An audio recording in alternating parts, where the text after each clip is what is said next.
Okay, सो प्यारे बच्चों, देखो हम लोगों ने मोलेकुलर बायोलॉजी जो है, मोलेकुलर बेसिस ऑफ इनहेरिटेंस, इस चैप्टर को पढ़ना शुरू किया है। तो ये जो चैप्टर है मोलेकुलर बेसिस ऑफ इनहेरिटेंस, इसमें हमने जो कुछ भी थोड़ा बहुत पढ़ा उसको आज थोड़ा एक बार रिवाइज कर लेते हैं। देखो, ये है एक सिंप्लीफाइड नोट्स जो मैं आपको भेजूंगा अभी, ठीक है। ये पूरी तरह से एनसीईआरटी के बेस्ड है, ठीक है। मतलब इसमें बहुत ज्यादा चीजें दी नहीं गई है, बट जितना आपको क्वेश्चंस आते हैं नीट में और एनसीईआरटी बेस्ड नोट्स से। देखो, ये वाला पॉइंट हमने देखा जिसको हम लोग यहाँ देख रहे हैं। देखो, फ्रेडरिक मिस्चर वाला है ना।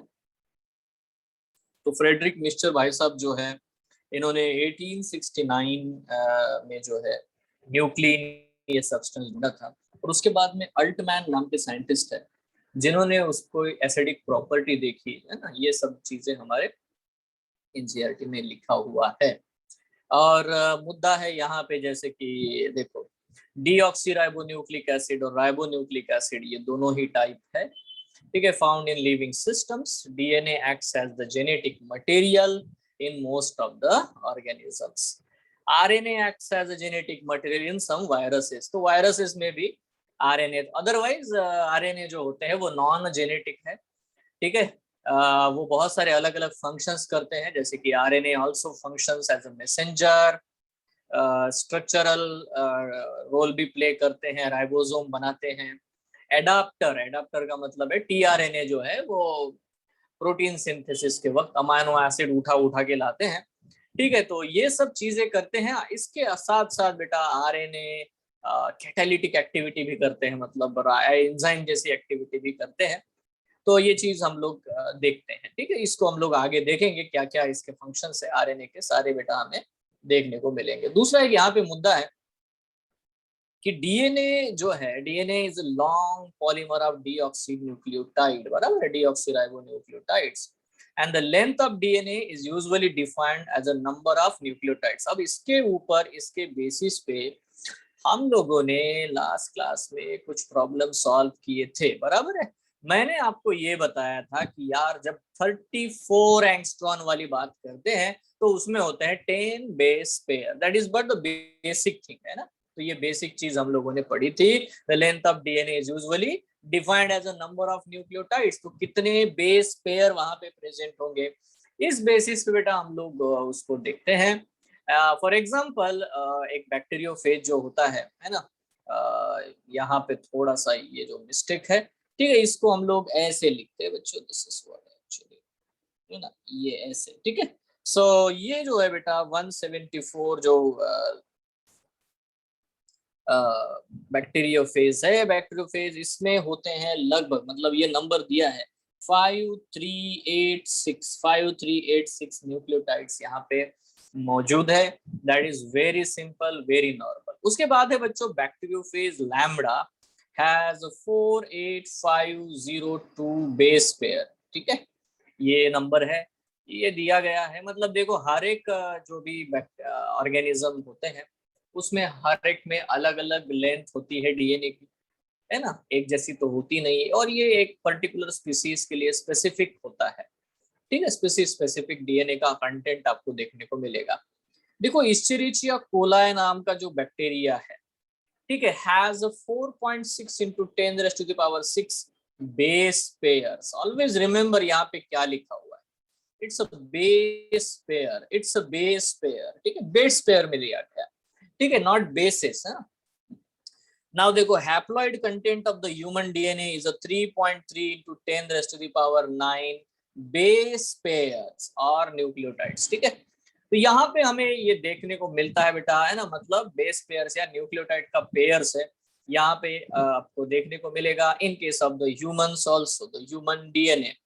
नाउ देखो, ये हैप्लॉइड कंटेंट है। हैप्लॉइड कंटेंट मतलब सिर्फ 23 क्रोमोसोम जो है ना हमारे, उनको अगर हम कंसिडर करेंगे तो उसमें 3.3 इंटू 10⁻⁹ बेस पेयर्स हमको देखने को मिलेंगे।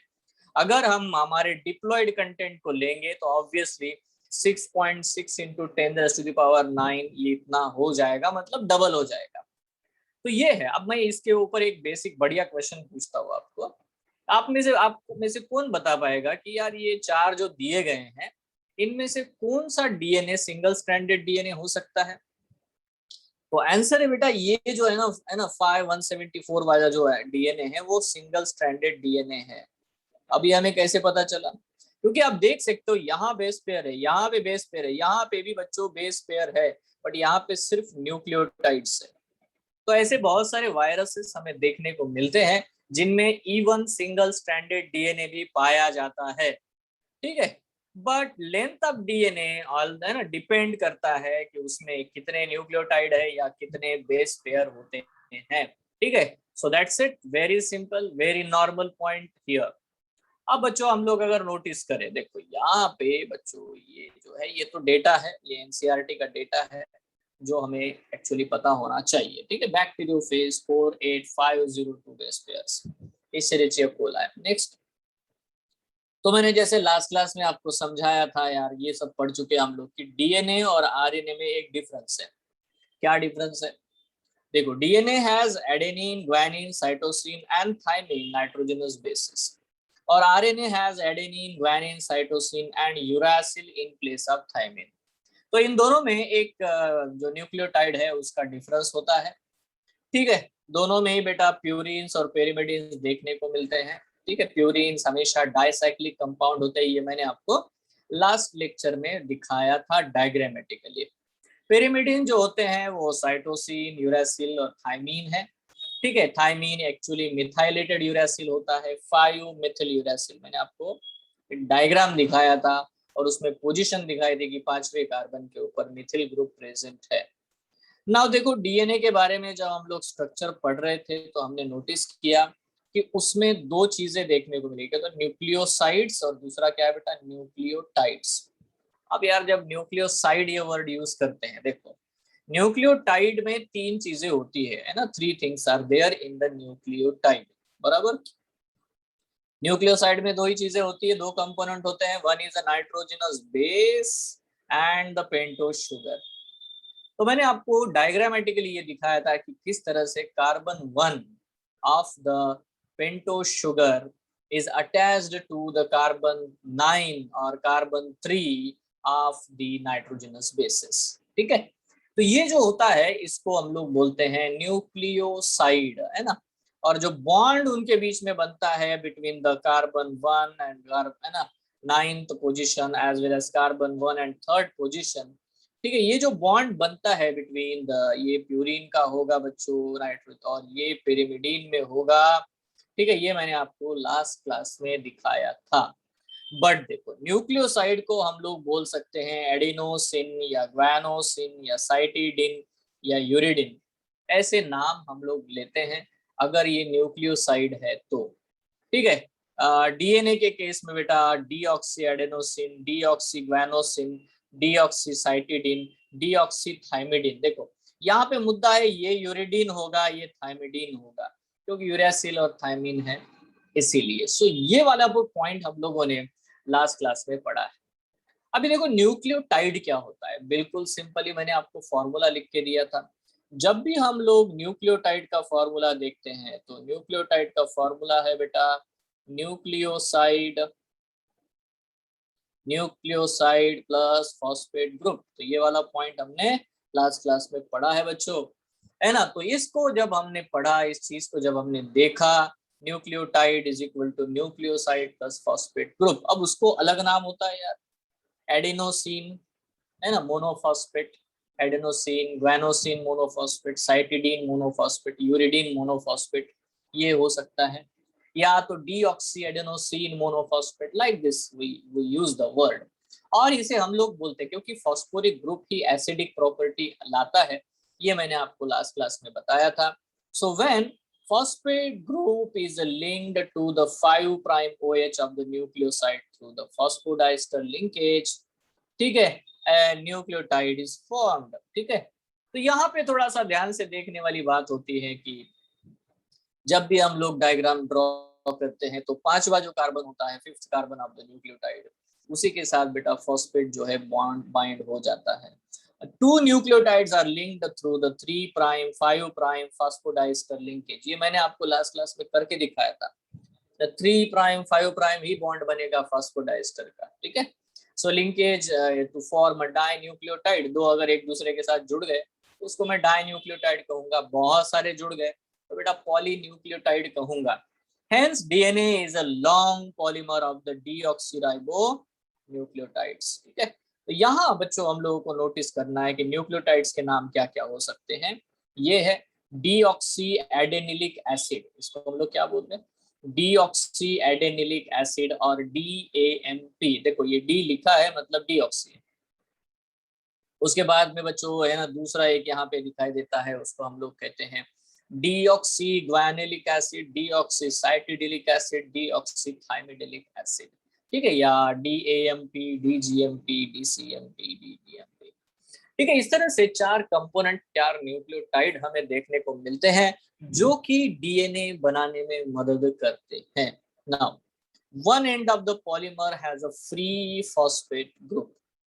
हमेशा मैंने बताया आपको, लास्ट क्लास में बताया कि एक एंड इसका फ्री होगा, दूसरा भी एंड फ्री होगा। तो डीएनए में हमेशा बेटा एक एंड में है, न्यूक्लिक एसिड में एक एंड 5' वाला होता है, एक एंड दूसरा जो एंड है वो है ना 3' या 5' 3', ऐसे है ना वर्ड यूज करता हूं मैं। सो 5' end of deoxyribose sugar and the another and has a free 3OH group, है ना 3' एंड, इसको 3' एंड हम लोग कहते हैं। तो बच्चों ये जो स्ट्रक्चर है यहाँ पे आपके सामने दिखाई दे रहा है, you can see the structure in front of you very carefully. आपको दिखाई दे रहा है बेटा स्ट्रक्चर में क्या है, ये डीएनए वाला जो स्ट्रक्चर आपको, या न्यूक्लिक एसिड वाला स्ट्रक्चर हमें दिखाई दे रहा है। देखो ऑब्वियसली ये है फॉस्फेट ग्रुप आपके सामने बच्चों, है ना। यहाँ पे देखो जितने भी मैंने ब्लू कलर के किए हुए सारे बेटा फॉस्फेट ग्रुप है।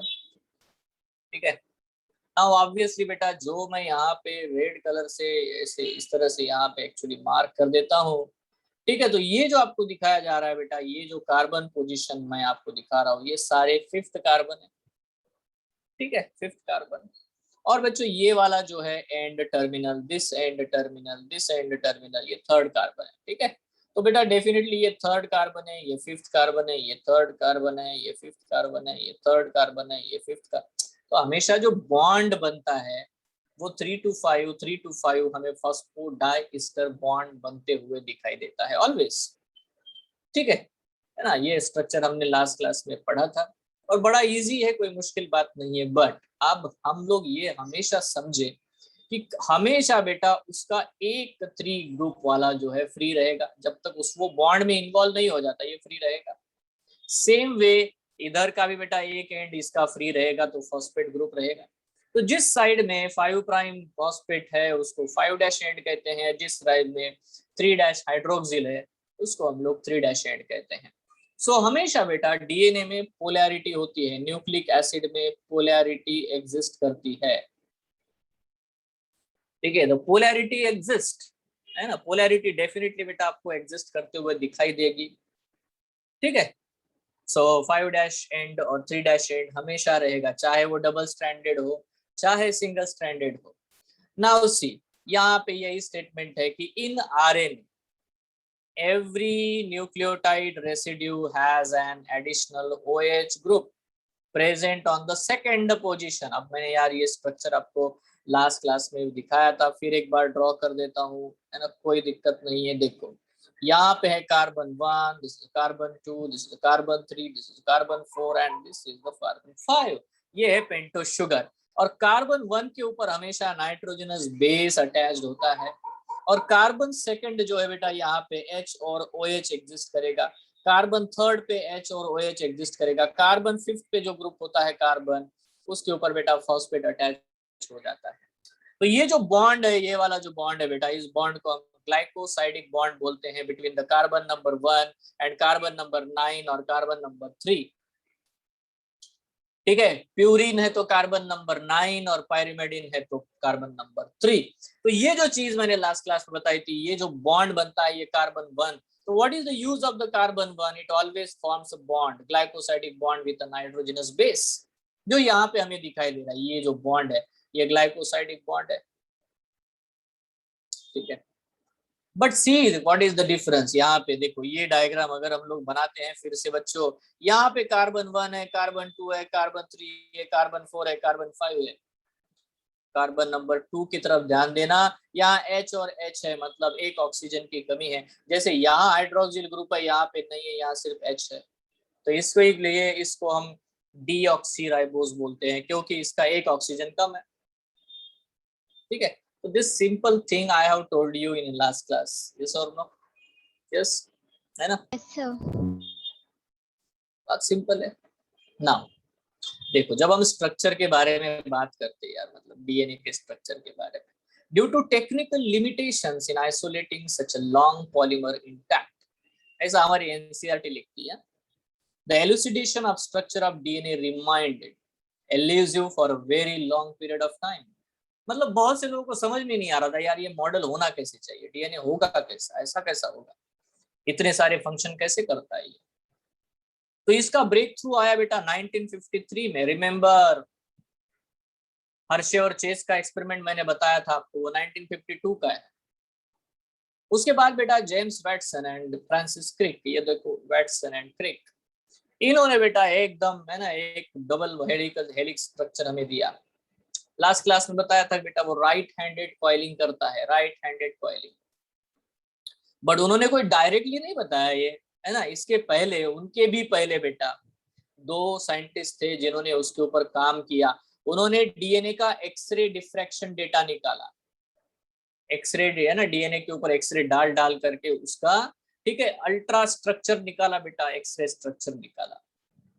ठीक है, और वो दो साइंटिस्ट थे बेटा, एक था मॉरिस विल्किंस और दूसरी थी रोजालिंड फ्रैंकलिन। ठीक है, इनको नोबेल प्राइज मिला to for the discovery of the DNA model 19। और ये बहुत जबरदस्त ब्रेक थ्रू, क्या बोलते हैं, रिवोल्यूशनरी स्ट्रक्चर उन्होंने बनाया, दिखाया सबको कि ऐसा होना चाहिए ताकि ये सारे फंक्शंस को अंजाम दे सके, है ना। तो वैटसन, क्रीक और विल्किंस, इन तीनों को बेटा नोबेल प्राइज मिला। रोजालिंड फ्रैंकलिन को नोबेल प्राइज नहीं मिला, क्योंकि इन्होंने बहुत काम किया था यार। मतलब मैं बताता हूँ, एक्सरे डिफ्रैक्शन जो है, यूवी रेज के ऊपर भी बहुत, क्रिस्टलोग्राफी जो है उसके ऊपर वो बहुत काम करती थी Rosalind Franklin, she was very good in that. ठीक है, एक्चुअली इन्होंने ही पहला मॉडल जो है ना, मतलब जो एक्सरे क्रिस्टलोग्राफी स्ट्रक्चर जो है डीएनए का, रोजालिंड फ्रैंकलिन ने ही दिया था। ठीक है, बट क्या है, नोबेल प्राइज जिनकी डेथ हो जाती है उनको नहीं मिलता, तो इनकी डेथ हो गई थी बिफोर द नोबेल प्राइज। ठीक है, अनाउंसमेंट, इनको कैंसर हो गया था, बिकॉज कंटिन्यूस वर्क करती थी वो एक्सरे और यूवी रेज इनके प्रेजेंस में, तो ऑब्वियसली बेटा she died by the cancer. So see this is very simply you have to remember 1953, ये बेटा वो ब्रेक थ्रू ईयर है, समझ रहे हो आप, है ना। देखो क्या क्या बेटा इसके फीचर्स है, हमने जैसे भी लास्ट क्लास में भी इसका डायग्राम देखा था। मैंने आपको बताया था, देखो DNA is made up of 2 polynucleotide chain where backbone is constituted by the sugar phosphate. मतलब इसमें दो स्ट्रैंड होते हैं, शुगर फॉस्फेट से बने हुए, and the nitrogenous bases project inside. तो मैंने जैसे लेडर का स्ट्रक्चर बताया था,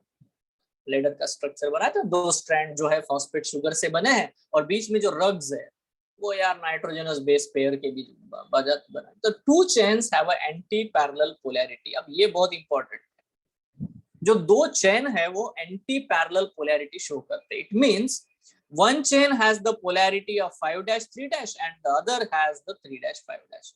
तो देखो ये इंपॉर्टेंट है कि वो एंटी पोलैरिटी, एंटी पैरेलल है, कॉम्प्लीमेंटरी भी है, एंटी पैरेलल पोलैरिटी दिखाता है। Now how we have to draw it, you know, we have to draw it, or we have to see this model here.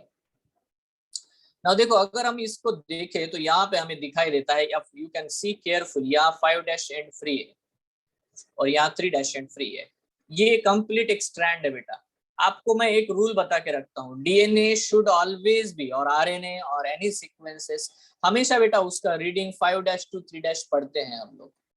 Reading कैसा होना चाहिए, 5, ये याद रखना, इसके जो भी प्रॉब्लम्स आएंगे आपको सॉल्व करने आनी चाहिए।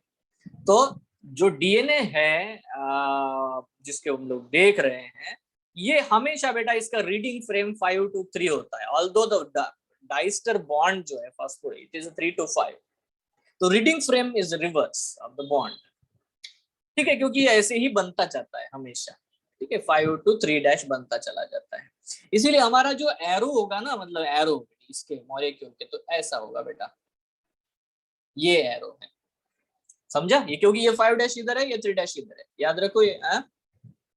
But if you see the below, दूसरा स्ट्रैंड देखो, दूसरे स्ट्रैंड में 3 इस साइड में है, 5 इस साइड में है, तो हमारा एरो कैसा होगा बेटा? The arrow should be like this, है ना, ये। I hope it is very clear to you. तो ये जो दोनों स्ट्रैंड बने, ये वाला स्ट्रैंड और ये वाला स्ट्रैंड है, दोनों स्ट्रैंड है, ये phosphate sugar, phosphate sugar, phosphate sugar से बना हुआ है। और बीच में जो रग्स है जिनके ऊपर आप पैर रख के चढ़ोगे, ये बने हैं बेटा hydrogen bond between the nitrogenous base pairs. आप देख सकते हो है ना, एडेनिन और थाइमिन के बीच में डबल हाइड्रोजन बॉन्ड है, डबल हाइड्रोजन बॉन्ड है। बट ग्वानिन और साइटोसिन के बीच में ट्रिपल हाइड्रोजन बॉन्ड है। बराबर, सिंपल है ये, है ना, नॉर्मल पॉइंट है, पक्का।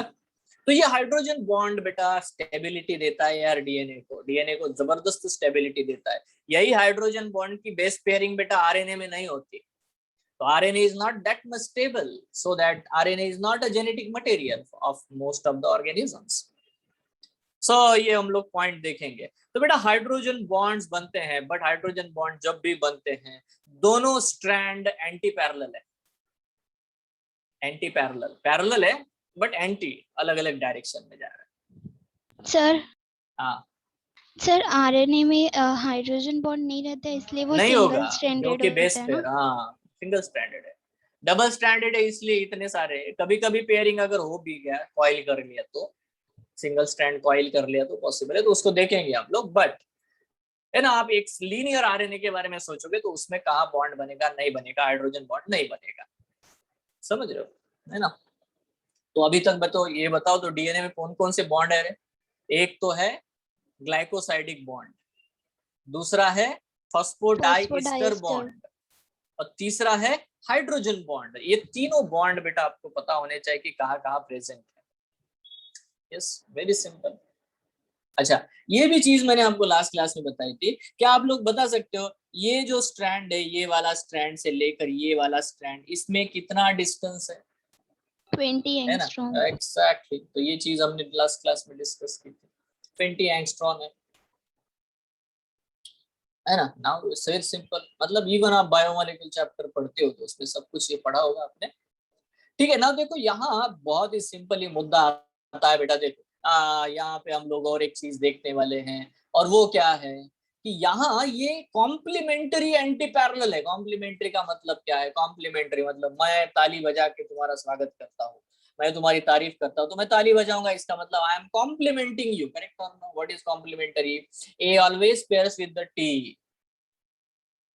मतलब अगर डीएनए के इस स्ट्रैंड के ऊपर ए लगा है तो ऑब्वियसली दूसरे स्ट्रैंड के ऊपर टी है, या तो डीएनए के इस स्ट्रैंड के ऊपर टी है तो इधर ए है, इधर जी है तो इधर सी है, इधर सी है तो इधर जी है। मतलब G always pairs with the C, triple hydrogen bond. A always pairs with the T, double hydrogen bond. Easy. कौन स्ट्रांग हो रहा है, कौन स्ट्रांग होगा दोनों में से? तोड़ने के लिए किसको जीसी। आसानी है? A T eighty. आसानी से टूट जाएगा, बराबर है, एज कंपेयर टू जीसी। ठीक है, अब मैं बड़ी सिंपल क्वेश्चन पूछता हूँ आपके, मेरे पास है ना दो डीएनए, ठीक है, ये डीएनए, इसमें 100 बेस पेयर्स है, इसमें भी 100 बेस पेयर्स है, ठीक है। अब ये जो डीएनए है ना, ए नाम का और बी नाम का, ठीक है, इस ए डीएनए में आपको बेटा देखने को मिलेंगे 75 बेटा 80 है, और जो बी डीएनए है इसमें है ना आपको देखने को मिलेंगे 63 80 है। तो बता सकते हो किस डीएनए का मेल्टिंग पॉइंट है ना ज्यादा होगा? मेल्टिंग पॉइंट मतलब जिसको है ना ज्यादा है ना टेम्परेचर पे कौन जल्दी डीनेचर हो जाएगा और कौन थोड़ा धीरे से डीनेचर होगा? तो बताओ। 63 बी 80 का जल्दी ज्यादा होगा। मेल्टिंग पॉइंट होगा। ऑब्वियसली, क्योंकि जिसमें जीसी कंटेंट ज्यादा है उसका मेल्टिंग पॉइंट ज्यादा होगा, उसको डीनेचर होने में समय लगेगा। क्यों? क्योंकि वो और भी स्ट्रांगली कनेक्टेड है, बिकॉज जितने जीसी ज्यादा होंगे उतने हाइड्रोजन बॉन्ड भी ज्यादा होंगे। यस और नो? Yes sir. ऐसे ऐसे क्वेश्चन ओलंपियाड ये वो में पूछते हैं, है क्या इसमें कुछ दम नहीं है? बट आपको वो उतना उतना आपके पास होना चाहिए, पता होना चाहिए, जस्ट वेरी सिंपल थिंग, है कि नहीं? आसान।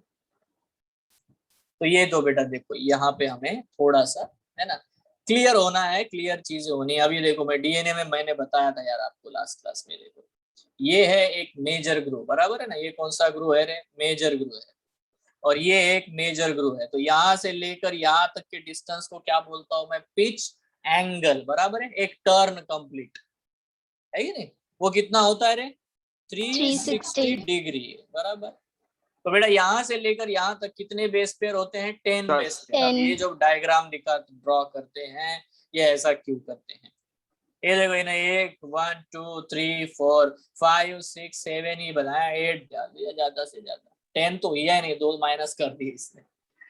तो ठीक है, बट क्योंकि ये तो एनिमेशन है, मतलब लोग बनाते हैं डायग्राम्स, तो बता आप समझो कि यार एनसीईआरटी वाले डायग्राम डाल रहे हैं तो थोड़ा तो सोच समझ के डालो।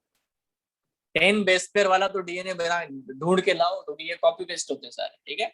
आर यू गेटिंग दिस और नॉट? है ना? तो देखो it's okay.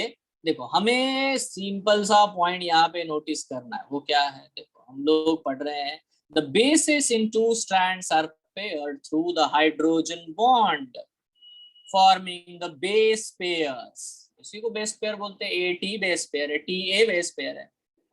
So adenine forms two hydrogen bonds with the thymine, and guanine is bonded with the cytosine with the 3 hydrogen bonds. Simple. As a result, always a purine comes opposite to the pyrimidine. देखो मतलब ये आपको समझ में आना चाहिए कि adenine एक प्यूरिन है, ग्वानिन एक प्यूरिन है, adenine pairs with the thymine, guanine pairs with the cytosine, तो बेटा एडेनिन प्यूरिन है, pyrimidine है। तो ये बॉन्ड हमेशा पायरिन टू प्यूरिमिडिन ही होता है, करेक्ट है क्या? प्यूरिन प्यूरिन बॉन्ड नहीं बन रहा, और पायरिमिडिन पायरिमिडिन बॉन्ड नहीं बन रहा है। Bond is between the purine and pyrimidine। Are you sure? बराबर। Yes sir. मैं अगर ये क्वेश्चन देखो, ये एक सिंपल क्वेश्चन पूछता हूँ, एक डीएनए सैंपल है, उसमें है ना 30 एडेनिन है, तो बता सकते हो उसमें थाइमिन कितने होंगे? 30 होंगे। It's so simple, because adenine always pairs with the thymine, so that's it, very simple, है ना? इवन अगर मैं ये कहता हूँ कि उसमें 70 ग्वानिन है, तो उसमें साइटोसिन कितने होंगे? तो ऑब्वियसली बेटा 70 साइटोसिन होंगे। Obvious simple thing. बट बेटा ये दो कौन है रे? पायरिमाइडिन्स है। ये दोनों कौन है बताओ? प्यूरिन्स। प्यूरिन्स है। तो प्यूरिन कितने हैं? 100 है। तो पायरिमाइडिन कितने हैं? 100 है। तो क्या मैं ये कहूं कि डीएनए में purine is always equal to the pyrimidine? Yes और नो? Yes sir. हाँ यही तो पॉइंट है, यही तो समझ में आना चाहिए बस, है ना? तो ratio purine to pyrimidine ratio in DNA should be always 1:1। ये क्लियर करो है। Purine to pyrimidine ratio DNA में हमेशा कितना होगा बेटा? 1:1 ही होगा। Everyone is clear? Yes sir. Why? Because there is a complementary, तो डीएनए कॉम्प्लीमेंट्री है। अब ये चीज हम लोग बोलते हैं तो हमें ये बोलना है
ओके,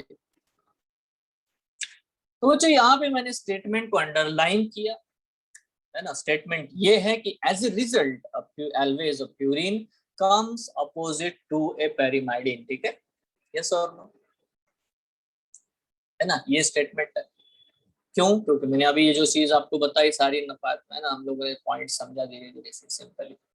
ओके, नाउ यहाँ पे आते हैं। देखो ये स्टेटमेंट लिख रहा है यहाँ पे, यार क्या बोल रहा है कि the two chains are coiled at a right handed fashion, correct है। राइट हैंडेड फैशन में मैंने आपको बताया राइट हैंडेड कॉइलिंग होती है।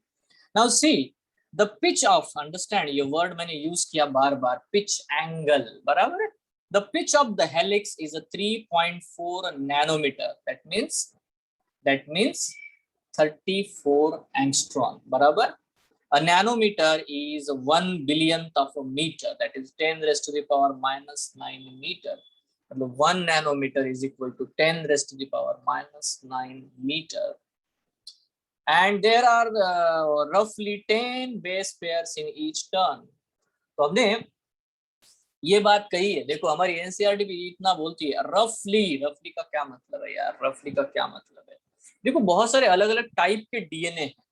अगर हम एंगस्ट्रॉन्स में मेजर करें तो मैंने आपको बताया था ये कितना हुआ रे, इसको कितना बोलेंगे हम लोग? 34 एंगस्ट्रॉन, करेक्ट है। It's 34 angstrom. तो 34 एंगस्ट्रॉन में 10 बेस पेयर होते हैं। एक कंप्लीट पिच के बारे में बात हो रही है, बराबर है, पिच।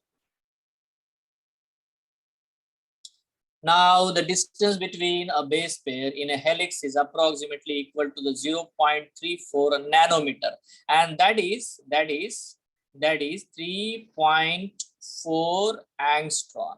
अब ये रिलेशनशिप मैंने आपको बताया है, 1 nanometre is equal to 10 angstrom. मतलब ही अगर बेटा 0.34 नैनोमीटर लिखा है तो 3.4 एंगस्ट्रॉन। अब ये दोनों चीजें हम लोग पढ़ते हैं क्योंकि कभी एग्जामिनेशन में नैनोमीटर पूछते हैं, कभी बेटा एंगस्ट्रॉन, ज्यादा करके एंगस्ट्रॉन पूछते हैं, ठीक है। इसीलिए the distance between the two DNA strand is a 2 nanometre और the 20 angstrom you can see here, yes और नो, है ना, सिंपल है, yes. So the plane of one base pair, देखो यहाँ अभी इंपॉर्टेंट है ना, the plane of one base pair stages over the other in the DNA helix. ये वाला बेस पेयर है, उसके ऊपर दूसरा बेस पेयर इस तरह से आ जाएगा, कॉइलिंग हो रहा है, ठीक है। बेस पेयर थोड़ा सा डिस्टेंस होगा इन दोनों के बीच में, है ना। And this in addition to the hydrogen bond confirm the stability of the helical structure. तो ये एक दूसरे के ऊपर ऐसे है ना अरेंज है, इसीलिए वो स्टेबल होता चला जाता है। द डबल हेलिक्स, देखो आपको मैं एक सिंपल क्वेश्चन पूछ लेता हूँ नीट का, आराम से इसका जवाब दे दो। मैं आपसे पूछता हूँ कि डीएनए के स्टेबिलिटी के लिए सबसे इंपॉर्टेंट चीज क्या है? The answer is the hydrogen bond between the base pairs. याद रखना ये, यस एवरीवन, है ना? Yes sir. हाँ, अभी ये एक दूसरे के ऊपर है, पिच एंगल में प्रॉपरली अरेंज्ड है, तो और भी extra stability, double bond, double base pair मिलता है। नाउ देखो, the double helical helix has two grooves, namely minor and major groove, बराबर। ये चीज मैंने आपको लास्ट क्लास में 2-3 बार दिखाई, अभी भी दिखाया मैंने, ठीक है। इन एवरी टर्न, हर एक बार बेटा ये टर्न देखें, इधर मेजर है तो उधर माइनर होता है, दोनों साइड में। अभी फिर एक बार दिखाऊंगा। अब ये जो भाई साहब है यहाँ पे देखो, ये डीएनए का स्ट्रक्चर यहाँ पे आपके सामने बच्चों।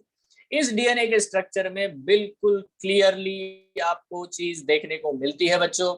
यहाँ पे आप नोटिस कर सकते हो, डेफिनेटली ये चीज आपको दिखाई दे रही है। मैंने यहाँ पे अभी अभी मेंशन किया, अगर ये मेजर ग्रूव है ये वाला, तो इधर साइड में माइनर ग्रूव है। ये मेजर ग्रूव है तो ये माइनर ग्रूव है। ये मेजर है तो बेटा इस साइड में माइनर, तो ये होता है। और दो मेजर ग्रूव्स या दो माइनर ग्रूव के बीच का जो डिस्टेंस है वो है बेटा 34 angstrom, 3.4 nanometre. Are you getting this? है ना, सेम है यार, है ना। तो बिल्कुल बिल्कुल क्लियर करो यार, क्लियर करो। नाउ देखो, एक भाई साहब थे जिनका नाम था चारगैफ। क्या नाम है बेटा? चारगैफ। अब ये चारगैफ है, एक्चुअली मैं आपको बताता या ये जो दोनों भाई थे ना, ये वैटसन और क्रिक, इन्होंने इनका मॉडल उठाया एक्चुअली। ये जो है ना बेचारी जो फ्रैंकलिन है, एक्चुअली ये तो विल्किंस थे ना, विल्किंस तो उसके टीचर थे फ्रैंकलिन के, उनके गाइडेंस में फ्रैंकलिन ने इतना जबरदस्त काम किया था। ठीक है, सो डेफिनेटली बेटा यहाँ पे हम लोग बोलते हैं ना कि एवरी सक्सेसफुल पर्सन के बिहाइंड एक वुमन होती है, तो यहाँ आपको ये तीन तीन जो लोग दिख रहे हैं ना, इनके पीछे इसका बहुत बड़ा हाथ था। बट इसके अलावा ये जो भाई साहब थे चारगाफ, ये इनका भी रोल है। ये क्या कर रहे थे दोनों, में मजा बताता हूँ इनका मजा। ये क्या कर रहे थे, ऐसा हेलिकल स्ट्रक्चर बना तो दिया दोनों स्ट्रैंड का, है ना, ऐसे ऐसे स्ट्रैंड बना लिए इन लोगों ने। अब ये क्या कर रहे थे, बेस पेयर्स को बार बार अरेंज करके देख रहे थे, ये ऐसे इधर इधर इधर, ये सब। तो ये जो है ना 1:1 रेशियो होता है, ये और ए टी के साथ पेयर करता है, ये वाटसन और क्रिक ने नहीं डिस्कवर किया। इन्होंने Chargaff visited the lab of the Watson and Crick, और उनका मॉडल देखा, बोले ये क्या नाटक कर रहे हो तुम लोग, ये सब बेकार बातें, वैसा नहीं होता, इनको अंदर लो, ये अंदर अरेंज करो दोनों को और बनाओ इनके बीच में हाइड्रोजन बॉन्डिंग, बस। Yes, are you getting this, है ना? So Erwin Chargaff observed that in DNA the sum of the purine was equal to the sum of the pyrimidines. बिल्कुल है, मतलब purine to pyrimidine ratio is always 1:1 in a particular DNA molecule because there is a complementary nature. तो जब हम लोग formula देखते हैं अब, है ना, तो हम लोग डेफिनेटली बेटा ये देखते हैं कि A plus G is always equal to the C plus T, जो मैंने अभी करके दिखाया था आपको। A plus G is always equal to the C plus T, बताया ना मैंने, ये करके दिखाया, फिर एक बार दिखा, दूसरा एक एग्जांपल लेते हैं, तो अलग कलर भी लेते हैं। देखो यहाँ पे अगर एडेनिन बेटा 25 है, तो थाइमिन भी कितने होंगे रे, 25। ठीक है, और उसी डीएनए में अगर ग्वानिन का अमाउंट अगर बच्चों will consider some amount that is 40 है, और साइटोसिन भी 40 होंगे, बट इन दोनों का टोटल कितना होगा, obviously it is 65, it's also the 65, मतलब प्यूरिन भी 65, pyrimidine भी 65, तो हम लोग यही बोल रहे हैं ना, A plus G is equal to the T plus C, correct है? Yes sir. यही तो है। ठीक है, तो ये जो भाई साहब है, इन्होंने बहुत कुछ बताया, मतलब बहुत कुछ, क्या बताया मैं आपको बताता हूँ। चलो नंबर वन पॉइंट बेटा, देखो इसको मैं यहाँ पे लिखता हूँ बेटा, मैं अगर ये लिखूं, मतलब आप अगर एग्री हो इस चीज के लिए, मतलब A plus G is equal to C plus T, yes agree ना, दिस इज करेक्ट, यस और नो? Yes sir. बट तो इसको मैं ऐसे भी तो लिख सकता हूँ, तो चारगाफ इसको ऐसे लिखता था, बोलता था देखो A plus G upon C plus T is equal to 1, yes simple है ना, A plus G upon C plus T is equal to 1, yes correct है, क्योंकि ये भी 65, ये भी 65 है। ठीक है, तो ये हमेशा बार बार पूछते हैं। Yes everyone agree? Yes sir. देखो अगर मैं इसको ऐसे लिखूं, A plus T upon C plus G is equal to 1, क्या ये करेक्ट होगा? No sir. ये करेक्ट नहीं होगा, तो इसको करेक्ट कर लेते, देखो now it is correct, yes और no? A yes plus sir. T upon C plus G is not equal to 1, तो ये भी है, ये भी तो करेक्ट है। ठीक है, this we can write down, that's very simple. ठीक है, तो देखो ये जो चीजें हैं इसको हमें समझना है, ये फॉर्मूलाज है। ठीक है, तो it is known as the Chargaff rule, इसको हम लोग क्या बोलते हैं, चारगाफ रूल्स, जिसको हम लोग बेस इक्विवेलेंस का रूल कहते हैं, Chargaff rule of the base equivalence. ठीक है, so it's very very simple, very normal फंडा about what the Chargaff rule. ठीक है, नाउ सी हम लोग क्या करते हैं, अभी इसको अलग पेन एंड पेपर पे लेके चलते हैं, and now we are going to do some problems here. देखो मैंने जैसे आपको ये बताया, अगर suppose if there is a question number 1, बड़ा ध्यान से देखना बेटा। ठीक है, क्वेश्चन है यहाँ पे, सिंपल सा क्वेश्चन है, a DNA sample consists of 23% adenine. Yes, दिया है. Calculate the amount, the percent amount of thymine, guanine and cytosine. तो आपका क्या आंसर होगा? आंसर क्या होगा बताओ? What is given? Sir, Given adenine is equal to 23%. So obviously बेटा thymine भी कितना होगा रे? 23% है ना. जो डीएनए सैंपल हमें दिया है अगर उसमें 23% एडेनिन है तो थाइमिन भी 23% ही होगा because A always equals to T. Yes और नो? इतना आ गया ना सबको? Yes sir. बहुत बढ़िया. नाउ इन दोनों का टोटल कितना होता है? इन दोनों का टोटल कितना होगा? 46. एक्जैक्टली. तो 46%. ठीक है. तो बेटा जी और सी का अमाउंट कितना होगा फिर? 54%. 54% होगा है. Yes, जी और sir. सी का, जी और सी दोनों का टोटल अमाउंट कितना होगा? 54%. बिकॉज 100% होगा ना डीएनए का जितना सैंपल दिया है उसमें से 46% वॉल्यूम बेटा ए और टी का है. तो जी और सी का कंट्रीब्यूशन कितना होगा? तो that is what the GC content is equal to 100% minus 80 content मतलब 46%. तो आंसर कितना होगा आपका? 54. करेक्ट है. सब लोग एग्री हो? Yes, Now sir. what should be the G then? What should be the amount of the G? Obviously half of the 54 because G और C भी तो है टोटल पेयरिंग है ना. Yes or no? 27. है ना. तो दोनों का ही बेटा इसका 27% होगा, इसका भी 27% होगा. तो ये इस तरह से बेटा आपको क्वेश्चंस आते हैं नीट में. ये किसके ऊपर बेस्ड है? On the basis of the चार गैप्स रूल है ना. The base equivalence. इजी है ना ये? सब लोग Yes, क्लियर है sir. बेटा? है ना. Now suppose we'll take this one. This is what the thing. See, a DNA sample. This is another question. Huh?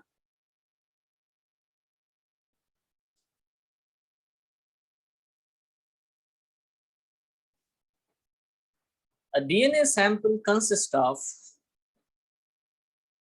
25 adenine. ठीक है. Out of 90 base pairs. Calculate the amount of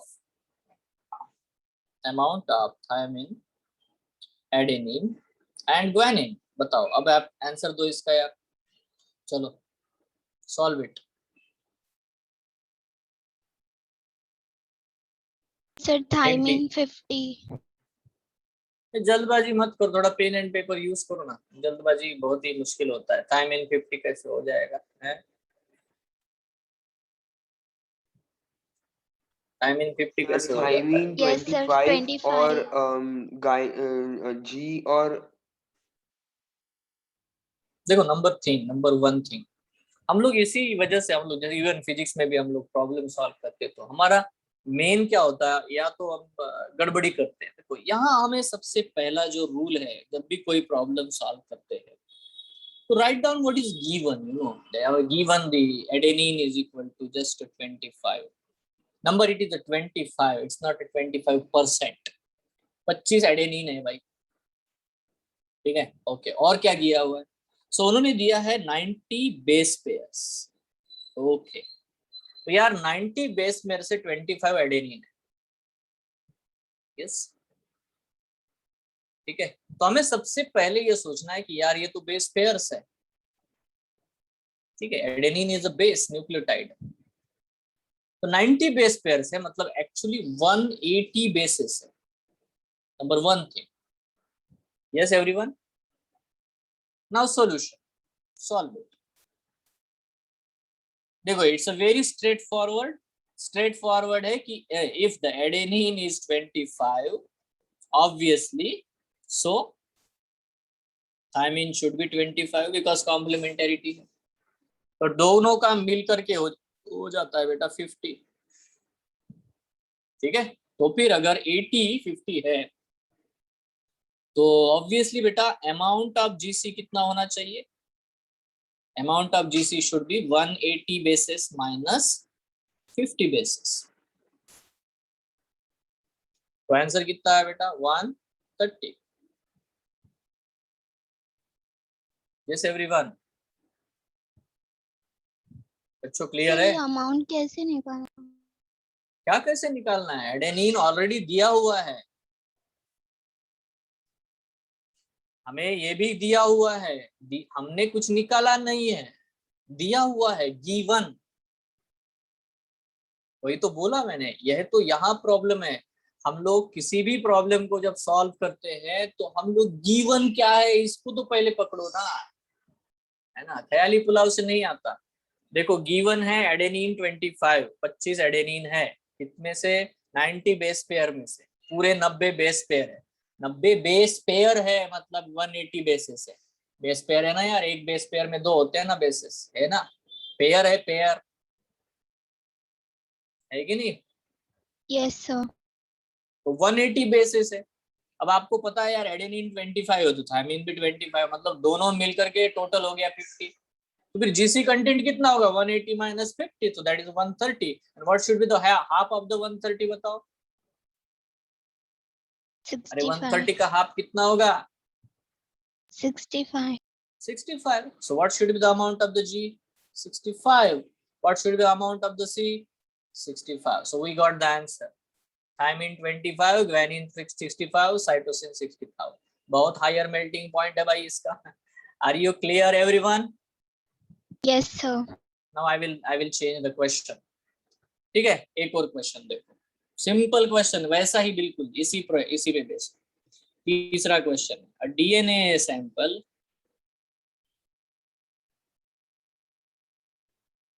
A DNA sample consists of 90 nucleotides.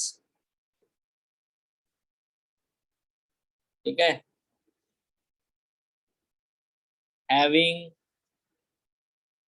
20 thymine. ठीक है, now calculate the amount of adenine, guanine and cytosine. चलो करके बताओ। ठीक है, गलती वो नहीं करनी है जो पहले करी है। ठीक है, क्या लिखा, क्या दिया है वो इम्पोर्टेंट है। गिवन बोलो, आंसर बोलो बेटा, आपका क्या होगा? What should be your answer there? A DNA sample consists of 90 nucleotides having 20 thymine. Calculate the amount of A, G and C. बताओ, कैलकुलेट करो। It's easy. It's so easy question है, इतना आसान क्वेश्चन है। बताओ क्या होगा इसका answer? Obviously it's given that the thymine का amount is 20. Yes. हाँ बच्चों, बताओ अमाउंट कितना होगा किसका? तो अगर बेटा यहाँ पे दिया हुआ है, 20। हाँ क्या बेटा? एडेनिन 20। एडेनिन 20 आ गया, और ग्वानिन और साइटोसिन कितना होगा? सर ग्वानिन 25 और साइटोसिन 25। तो यहाँ पे हमारा ध्यान होना चाहिए कि यहाँ पे उन्होंने न्यूक्लियोटाइड दिया है, अब बेस पेयर नहीं दिया। तो गिवन इज 90 बेसिस ओनली। तो जब हम सॉल्यूशन करेंगे इसका, सॉल्यूशन बहुत आसान है। देखो इसका सॉल्यूशन बहुत आसान है। If thymine is 20 so the adenine is also 20, तो दोनों मिलकर के हो गए 40। ठीक है, 80 कंटेंट हमें मिला। तो GC content is equal to 90 bases given minus 40। ठीक है, सो इट्स 50। यस और no? Half of yes sir. G is equal to 25, C is equal to. तो ये दो क्वेश्चन आप देखो, बहुत से बच्चे इसमें इतनी बार गलती करते हैं। आपको यहाँ पे जब भी एग्जामिनेशन में क्वेश्चन आएगा तो गिवन क्या है इसको लिखो, क्योंकि अगर उन्होंने बेस पेयर दिया हुआ है तो आपको उसको पहले बेसिस में कन्वर्ट करना पड़ेगा। Everyone is clear? अगर नहीं दिया है, जिस तरह से इस प्रॉब्लम में नहीं दिया है, नहीं दिया है तो नहीं करना है, कोई जरूरत नहीं है। Are you clear? Yes, sir. Easy है। Nucleotides there means bases consider करना. हाँ, बेसिस, न्यूक्लियोटाइड बेसिस बोलते हैं उनको। और क्या, नाइट्रोजिनस बेसिस, न्यूक्लियोटाइड बेसिस। ठीक है। Yes, sir. So this is what the simplest thing we have to follow. Now see, I have here something. ठीक है, a DNA, question number 4. DNA having 1,39,448 base pairs. ठीक है, कितना दिया हुआ है base pairs? A DNA having 1,39,448 base pair. ठीक है, इतना दिया हुआ है। Now they are asking, suppose ये इधर यहाँ पे दिया हुआ है, ठीक है, if the amount of adenine is 23.5%, ठीक है, calculate the amount of cytosine. now देखो ये क्वेश्चन बहुत ही आसान है, बोलो क्या आंसर होगा?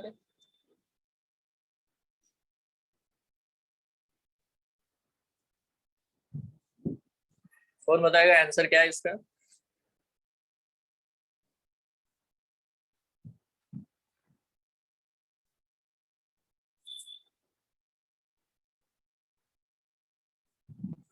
बोलो बच्चों। Sir, one DNA, minute. हाँ Sir, 1 minute.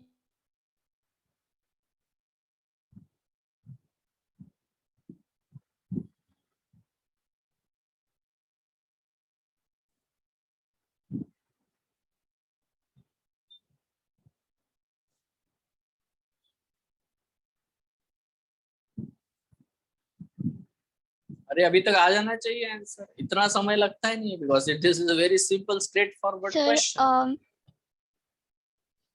sir, cytosine का 1,39,424.5. पॉइंट में कैसे आएगा?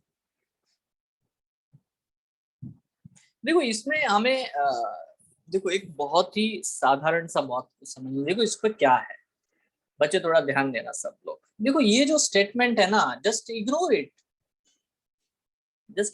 why? Because they have given the percent amount 23.5%. obviously yaar, if the adenine is 23.5%, so what should be the amount of the thymine?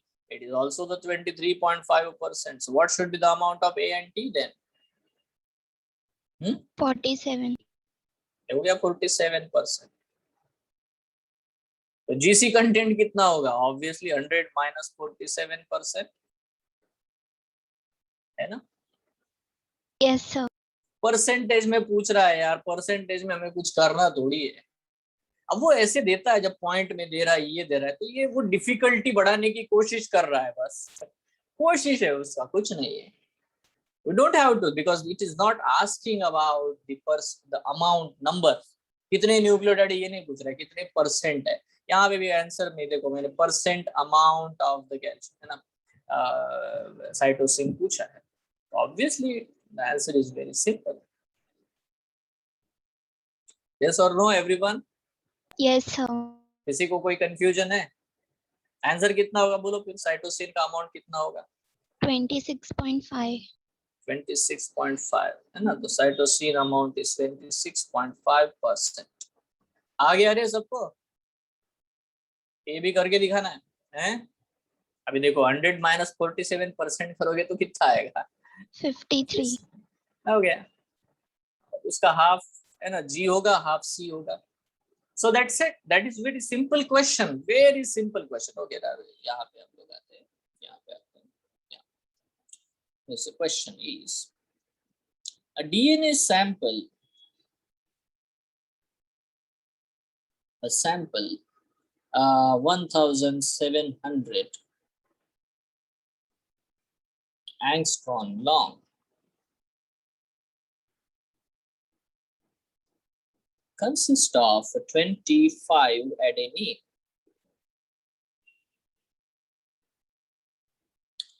Calculate the amount of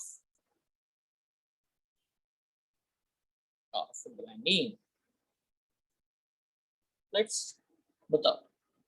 देखो मैं क्या कर रहा हूँ, धीरे धीरे धीरे धीरे, है ना, उसी बेसिक क्वेश्चन का डिफिकल्टी बढ़ा रहा हूँ। आपको समझ में आ रहा है? वन बाय वन एक एक स्टेप उठा रहे हैं। ठीक है, अब इसमें क्या किया मैंने, एक लास्ट क्लास में जो आपको क्वेश्चंस कराए थे, है ना, बराबर? Yes sir. क्या कर क्वेश्चन कराया था? Length of the DNA, how to calculate the length of, आज भी मैंने बहुत बार बताया।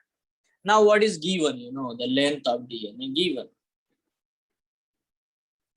what is this? It's a 1700 angstrom. Okay, it's okay. तो बेटा यहाँ पे हम लोग समझते हैं कि 34 एंगस्ट्रॉन में 10 बेस पेयर होते हैं, ठीक है?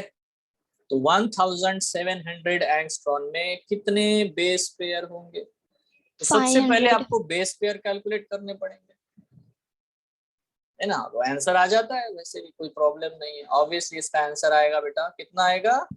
500 बेस पेयर्स।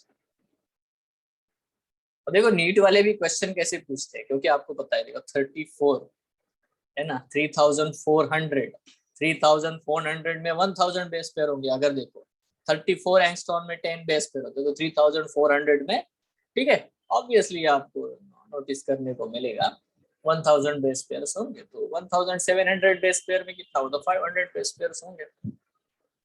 नाउ हमारा काम यहाँ पे खत्म नहीं होता, दैट मींस 500 बेस पेयर है बच्चों, ठीक है, और 500 बेस पेयर में है, तो हमें करना पड़ेगा कि यार 1000 बेसेस है, बिकॉज यहाँ पे अभी हमें नंबर कैलकुलेट करना है। ठीक है, अब हमने बहुत ही कम वैल्यू ली है एडेनिन की, ताकि आपको जल्दी से आंसर मिले। वो वैल्यू बड़ी देंगे, है ना? क्या होगा यहाँ पे देखो हम लोग, इफ द एडेनिन इज 25, तो thymine is, so thymine is 25, total मिला करके दोनों का हो गया 50 बेसिस। तो जीटी कंटेंट कितना आएगा बेटा? GC content will be 1000 basis minus 50 basis, ठीक है, आंसर इज 950 बेसिस। ठीक है, 950 का आधा बेटा जी का वैल्यू होगा, बराबर? यस बच्चों, सर। है ना, कितना होगा बता दो? What's the half of? 475। Very good, I hope it is very very clear to you. किसी को भी यस सर। प्रॉब्लम है पूछ लो एक और बार, एक और बार क्या 4 बार पूछो यार, क्योंकि ऐसा क्वेश्चन आया तो आपको हैंडल करता आना चाहिए, और आसान है, इसमें कुछ भी नहीं। देखो ऐसे प्रॉब्लम्स को सॉल्व करने के लिए सबसे पहले हमें व्हाट इज गिवन वो लिखो, ठीक है? जैसे ही गिवन आएगा तो आपको पता चलेगा कि मुझे क्या निकालना है। मुझे तो ग्वानिन वैल्यू निकालनी है। अभी ग्वानिन मतलब कितने बेसिस है ग्वानिन, तो मुझे पहले ये निकालना पड़ेगा एक्चुअली कितने बेसिस में से, तो total number of basis calculate करने पड़ेंगे। तो लेंथ दी है, इसका मतलब हमको बेसिस कैलकुलेट, देखो ये हमारा बेसिक फंडा है बच्चों, जो मैंने लास्ट क्लास में 4-5 प्रॉब्लम में बार बार बताया, आज भी बताया। यस और नो? Yes sir. बहुत बढ़िया यार, खत्म कार्यक्रम ना। चलो इसको हम लोग आगे बढ़ाते हैं, कार्यक्रम को आगे बढ़ाते हैं ना। देखो ये क्वेश्चन ऐसे भी तो आ सकता है, क्वेश्चन देखो क्वेश्चन ऐसा है, यहाँ पे हम लोग मान लेते हैं कि सिंपल है, सिंपल क्वेश्चन है। DNA having 3000 base pairs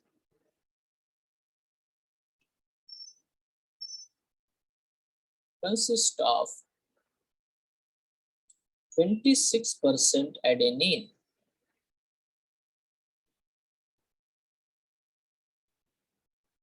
calculate the amount of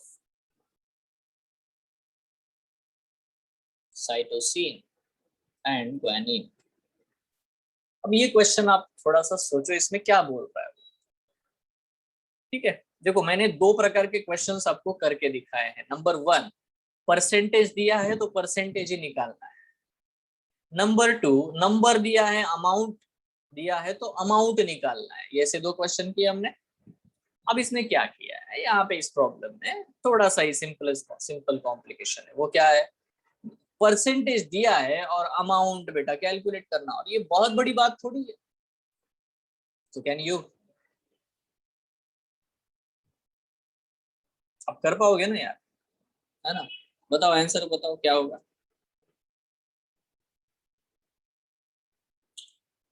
है ना, देखो सबसे पहली चीज, इट इज गिवन दैट है ना 3000 base pairs are there. Now my first approach is how many bases then. तो मेरा पहला अप्रोच है ना, देखो ये है सॉरी 6000 बेसेस। ठीक है, तो 6000 बेसेस है। That's it, that is clear. Now it is given that the 26% adenine, so I have to calculate the 26% of 6000. जो भी नंबर आएगा that will be the number of the adenine. So do it, करो। और E1 हम direct भी कर सकते हैं। कैसे? अभी जैसे यहाँ पे 26% दिया, तो आप तो समझ जाओ एडेनिन और थाइमिन मिला करके कितना परसेंटेज हो जाएगा, 52%, है ना? है ना? तो बीट है ना, तो हमें है ना ऑब्वियसली बेटा, अगर एडेनिन और थाइमिन मिला करके अगर 52% होता है, तो ग्वानिन और साइटोसिन का 48% होगा। मतलब एक्चुअली हमें निकालना है 24%, क्योंकि ग्वानिन विल बी 24%।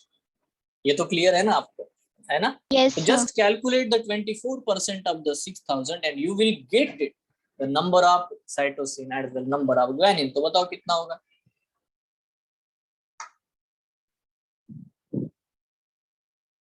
One 1440। वैसे ही कुछ होगा, मतलब 1500 के सर नीचे उसका आएगा हाफ ना जो भी होगा। 1500। अरे नहीं, हाफ क्यों होगा, हाफ तो पहले ही कर दिया हमने।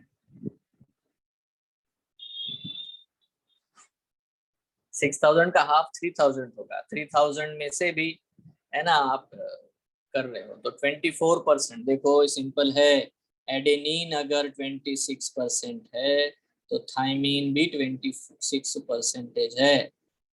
इसका मतलब ग्वानिन का अमाउंट 24% है और साइटोसिन का अमाउंट 24% है। मतलब अगर आपने इसकी वैल्यू निकाली तो ये भी मिलेगा आपको। किसी एक को निकालो, मतलब we are calculating the 24% of 6000 bases. तो कितने बेसिस आएंगे, बोलो आंसर कितना आएगा सबका। Yes, what is the amount, exact amount 1000 कुछ तो आएगा ना। 5 था, 1500 से कम आएगा, कितना आएगा बताओ। सर 440। 440 हो गया। अब ये सही कर कैलकुलेट करो। यस एवरीवन, अरे किसी को दिक्कत है भाई, पूछ लो यार। यस एवरीवन, डीएनए हैविंग 300 में क्या है, इसमें कुछ नहीं है। देखो यहाँ एक सिंपल रूल फॉलो किया जा रहा है, वो है 4 गैप्स बेसिक ना, इक्विवेलेंस, है ना। The amount of purine is always equal to the pyrimidine in the DNA, not in the RNA, in the DNA 1:1 ratio. A जितना है उतना टी होगा, है ना, सी जितना है उतना जी होगा। That is very simple point. Yes everyone, आसान है ना। देखो मैं एक बहुत इसमें थोड़ा सा मैं इसको ट्विस्ट करता हूँ, आप देखो जवाब दे दोगे, आप आराम से जवाब दे पाओगे। मेरे पास है ना यहाँ पे बच्चों एक सिंपल सा क्वेश्चन है। क्वेश्चन ये है कि DNA having 4000 bases or base pairs, 4000 base pairs, ठीक है। हाउ मेनी, बहुत ही सिंपल क्वेश्चन, हाउ मेनी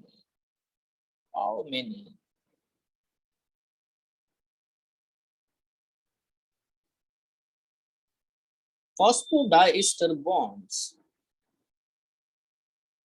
है ना इट कैन हैव, बताओ। एक डीएनए है, उसमें 4000 बेस पेयर है, तो उसमें कितने फॉस्फोडाइस्टर बॉन्ड हो सकते हैं, ये क्वेश्चन है। Now how to solve it? Sir, 2000. How to solve it? See यहाँ पे थोड़ा सा ध्यान से देखो। सपोज मेरे पास, मैं एक सैंपल दिखाता हूँ आपको बच्चों। हाँ, मेरे पास में ना एक डीएनए है, ये डीएनए आपको देखने को मिलेगा, यहाँ देखो।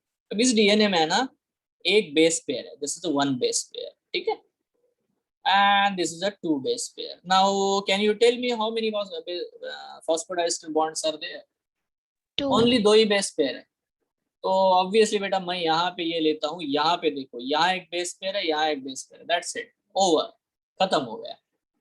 What I will do in front of you, I will just increase one base pair another। देखो यहाँ पे अभी मैं बोला 3 बेस पेयर है, तो बेटा फॉस्फोडाइस्टर बॉन्ड कितने होंगे, कोई बता सकता है? Obviously Sir, now, 2. नहीं अभी 4 होंगे ना, ठीक है। 2 बेस पेयर थे, देखो बड़ा ध्यान से बेटा, है ना, 2 बेस पेयर है, 2 बेस पेयर है, तो 2 फॉस्फोडाइस्टर बॉन्ड है। अगर मैंने 3 बेस पेयर लिखते ही बेटा 4 फॉस्फोडाइस्टर बॉन्ड हो गए ना, ये देखो, ये 1, ये 2, ये 3, ये 4।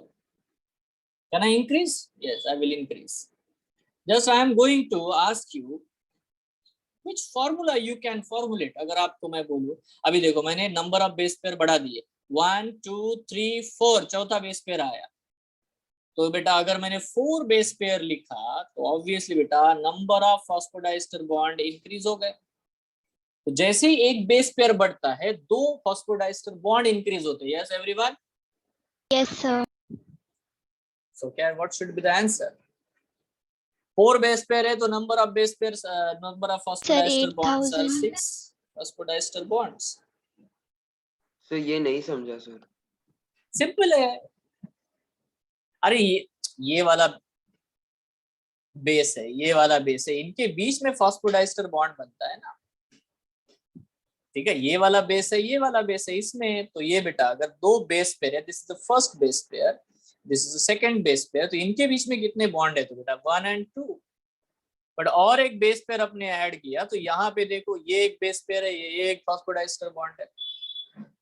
अरे क्लियर है? Yes sir. यस और नो? है? Yes sir. है ना। लेट्स, यहाँ आई will show you here something. Okay, चलो यहाँ देख लेते हैं बच्चों। ये देखो बच्चों, यहाँ पे ये डायग्राम है यार तुम्हारी, ठीक है। काउंट इट रिगरसली, मतलब देखो रिलीजियसली काउंट करो, यहाँ पे कितने बेस पेयर है, कौन बताएगा? How many base pair are there? 4। Obviously, very good, है ना, you are very nice. But if I will ask how many phosphodiester bond are there, can you tell me? 8। 8. Can you count? Yes, I can. I can count for you. See, this is number 1, this is 2, 6. this is 3, this is 4, this is 5, this is 6. हाँ sir. दिखा? ये थोड़ी अभी बना है, bond ही नहीं बना है यार, कुछ भी गिनते हो। Yes, sir. फॉस्फेट नहीं गिन रहे हम, phosphodiester bond between the 2 nucleotides. Yes, yes sir. है ना। अब देखो यहाँ पे अगर हम लोग बात करते हैं यार, ठीक है, ये तो समझ में, अच्छा सर, मतलब 4 बेस पेयर है तो अच्छा, मैं इसको अलग नजरिए से देखूं तो बेसिस कितने हो गए बताओ? How many basis? 8. 8 बेसिस। तो आप देखो 8 बेसिस है, 8 बेसिस है, तो बेटा 6 फॉस्फोडाइस्टर बॉन्ड है, करेक्ट है? Yes, sir. यस, ठीक है। So use this now, make a formula. बनाओ फॉर्मूला बनाओ। यहाँ पे देखो मैं क्या करता हूँ आपके सामने इस डीएनए को एक्सटेंड कर देता हूँ। चलो यहाँ पे देखो मैंने एक्सटेंड कर दिया, base pair base pair base pair base pair. Count करते कितने बेस पेयर हुए। चलो बेस पेयर है number 1 2 3 4 5 6 7 8 base pair. Okay sir very आप गुड। तो कितने फॉस्फोडाइस्टर बॉन्ड होंगे? ठीक है, ये देखो यहाँ पे फॉस्फोडाइस्टर बॉन्ड है, दिख रहा है।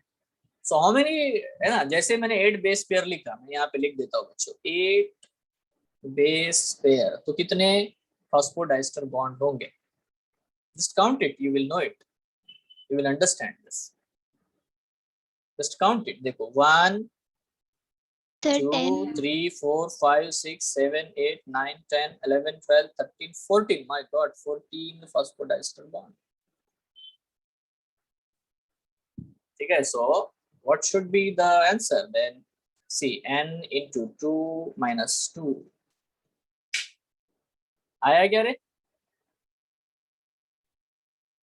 बच्चों? n into 2 minus 2, n is the, है ना, नंबर ऑफ बेस पेयर्स। ठीक है, तो अगर बेटा नंबर ऑफ बेस पेयर्स 8 है तो 8 into 2 minus 2, 8 2 जा 16 minus 2 14, करेक्ट है? यस सर हाँ, so this is the formula you have to use where the n is equal to number of base pairs. ठीक है, number of base pairs. And if this is what the point, yes, everyone got it? सबको आ गया क्या? तो अब बताओ बेटा, अगर 4000 बेस पेयर्स है तो आंसर कितना होगा? How many number of the phosphodiester bond? So the answer should be 4000 6,000 multiplied by 2 minus 2. What should be the answer? 6,000 6000 कैसे आएगा? 4000 को 2 से मल्टीप्लाई करो तो कितने बेसिस होते हैं? 8000 बेसिस माइनस 2 कितना हो जाएगा?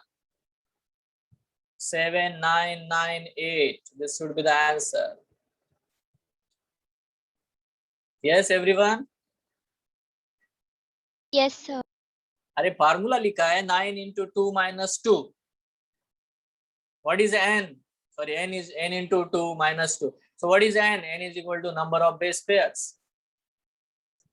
ठीक है, if the number of base pairs is equal to 4000, so 4000 multiplied by 2 is equal to 8000. 8000 minus 2, 7998 phosphodiester bonds. So this is the formula you have to remember. Just follow it. अरे clear है क्या? अरे कुछ तो बोलो, हाँ yes ना sir कुछ तो बोलो। यस, है ना। देखो इसमें कोई इश्यू ही नहीं है, मतलब एक सिंपल फॉर्मूला है, कुछ भी नहीं है। मतलब आप डायरेक्ट भी तो कर सकते थे, 2n minus 2 क्या है, क्या बोलूं मैं यहाँ पे, 2n minus 2, n is equal to number of bases. yes or no? Actually formula ऐसे ही लिखते हैं हम लोग, उसको वैसे फॉर्मूला लिखते हैं। The formula written like a 2n minus 2. That's it. Done. तो जैसे हम लोग 2n minus 2 लिखे थे, that's it. 2n मतलब क्या है यार? नंबर ऑफ बेस, n मतलब नंबर ऑफ बेस पेयर्स। ठीक है, ये फॉर्मूले को मैं n minus 2 लिख दूंगा, बट तब मुझे क्या करना पड़ेगा? n is equal to number of basis लेना पड़ेगा। बात समझ रहे हो?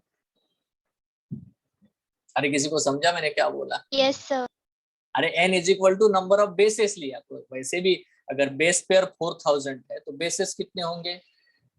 8000. If the base pairs are 4000, bases कितने होंगे? 8000. So forget about this all explanation. Just remember the formula. अगर आपको phosphodiester bond double stranded DNA में, हाँ, सिंगल स्ट्रैंडेड में नहीं, सिंगल स्ट्रैंडेड में करने जाओगे तो -1 करना पड़ेगा। ठीक है, जितने भी बेसिस है, समझे, है ना? यस सर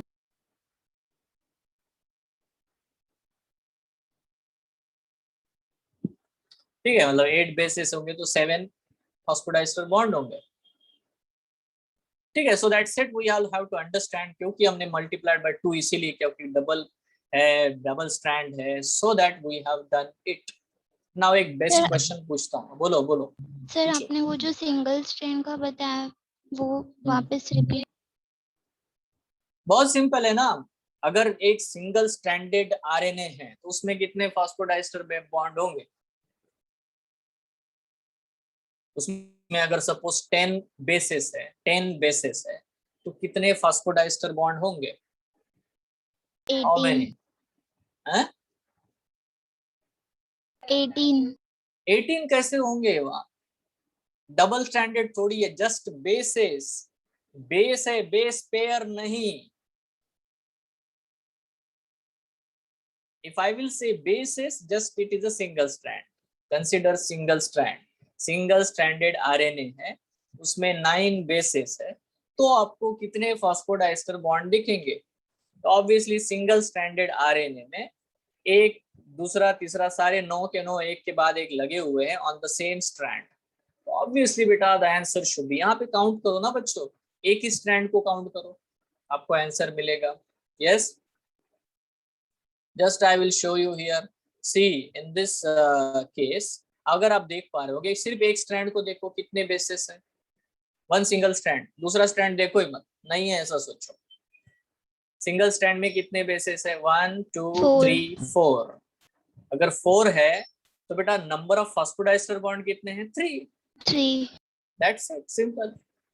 बेस पेयर बोलूंगा तो यार उधर इधर का दोनों कंसिडर करना पड़ेगा। डबल स्ट्रैंड जब बोलेंगे, ठीक है, बेस पेयर बोलेंगे तो बेटा आपको 2n-2 करना है, ठीक है। बेसिस बोलेंगे, बेसिस सिंगल स्ट्रैंड बोला है, बेसिस बोला है तो n-1 करना पड़ेगा। दैट्स इट, क्लियर है? Yes sir. उस समय n is equal to number of base होगा। तो ये सब नहीं होता, बस मैंने आपको बताया कि अगर ऐसा क्वेश्चन आया तो आप कैसे हैंडल करोगे। नंबर 1, अगर बेस पेयर दिए हैं तो 2n-2, that should be the answer. अगर सिंगल स्ट्रैंडेड डीएनए दिया है, ठीक है, तो आपका आंसर होगा बेटा number of bases -1, number of bases -1 for the single stranded DNA और for a single stranded RNA. Is it clear? Yes ठीक है, sir. That's it. Number of bases 9 दिए हैं तो 8 होंगे यार फास्फोडाइस्टर बॉन्ड। सो अब एक और बेटा लास्ट क्वेश्चन हम लोग लेते हैं, ठीक है, फिर आगे बढ़ेंगे, कहानी को आगे बढ़ाएंगे। Let's understand the question, very simple question, और इसका जवाब आप दे सकते हो, हाँ आसानी से दे सकते हो। जब मैं यहाँ पे आपको सिंपल क्वेश्चन पूछता हूँ, देखो a question is DNA having 180 bases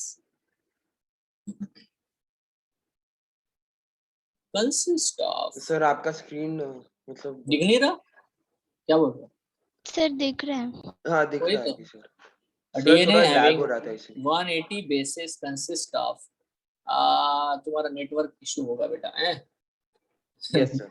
so 26 adenine है ना, ये देखो ये हमने लिखा, चलो डन। अभी देखो यार ये तो है ये, सो डीएनए हैविंग 180 बेसेस, ये धीरे धीरे जो है ना, ये जो आईपैड है या जो या ना एप्पल पेंसिल भी है, पता नहीं कुछ भी हो गया है इसमें, है ना, थोड़ा सा लाइन छोड़ती है बीच में, ठीक है। सो देखो 26 एडेनिन है, गिवन है 180 बेसिस, बड़ा ध्यान से देखो। हाँ मैं आप क्वेश्चन पूछने वाला हूँ, ये है given fact, given fact. Now how many possible hydrogen bonds calculated, बताओ। मतलब सिंपल, इसमें कितने हाइड्रोजन बॉन्ड होंगे, just that is what the question. बोलो।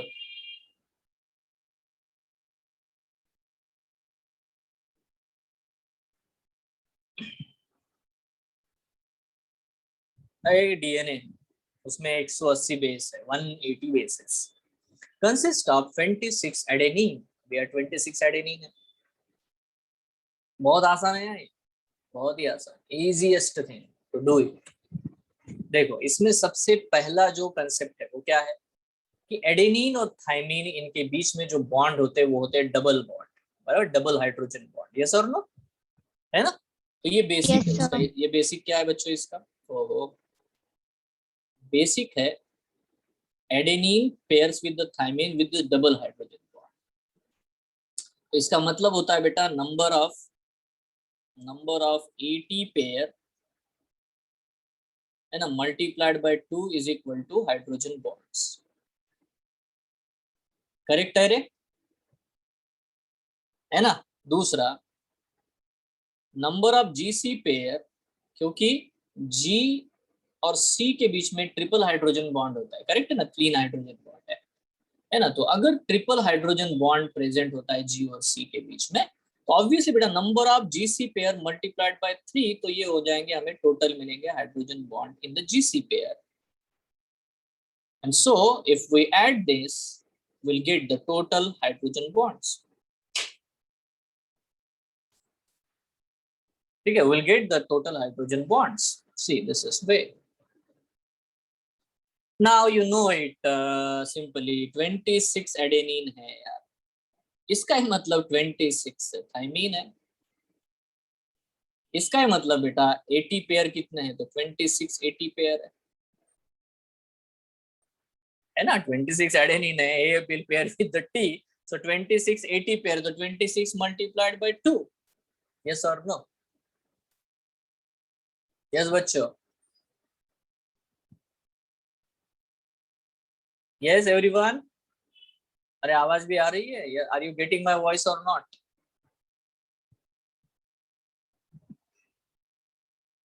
सो this is very simple,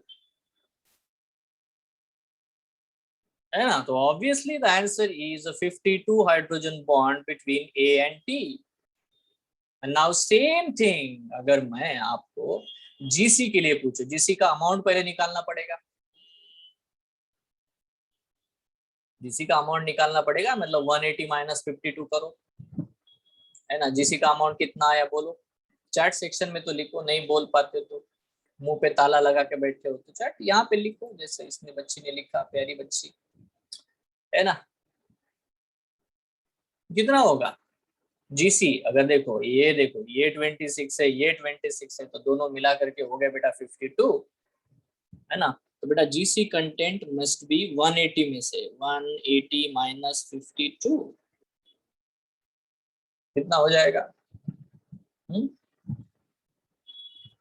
it should be 128, so the number of G, है ना। तो अगर बेटा ये देखो, हमें तो बस पेयर मिल गया, 128 मिले हैं, 128 का हाफ करो तो हमें पेयर मिल जाता है, कितना होता है 128 का हाफ,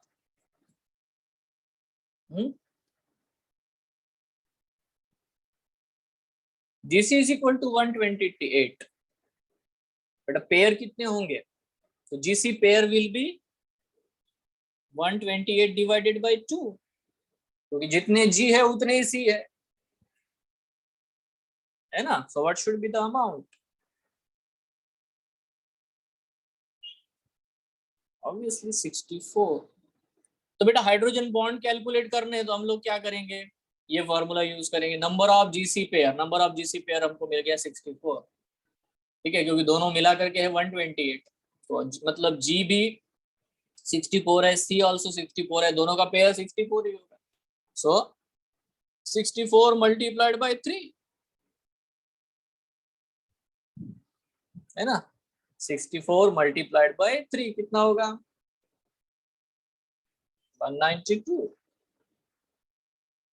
ठीक है। अब हो गया यार, टोटल करो, तो टोटल ना है ना, total hydrogen bonds,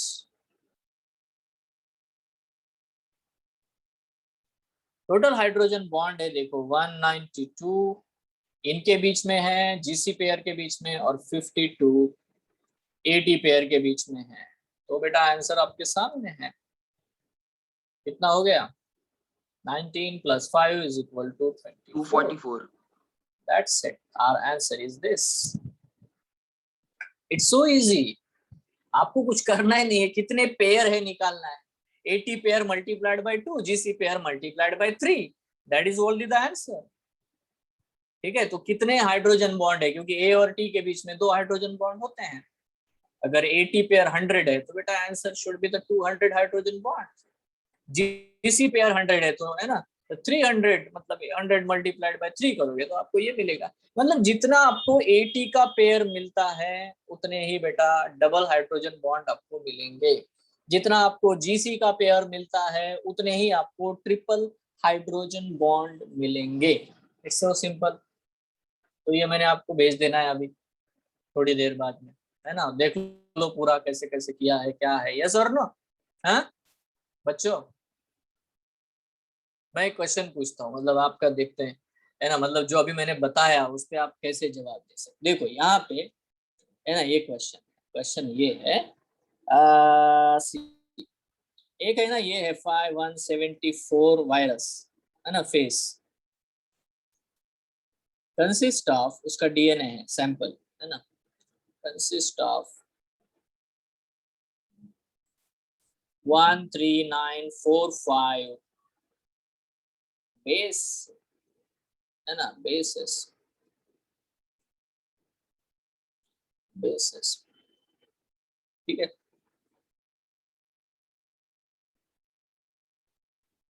Having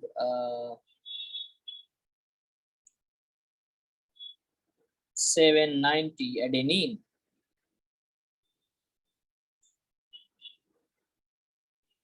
calculate the number of or the amount of other bases.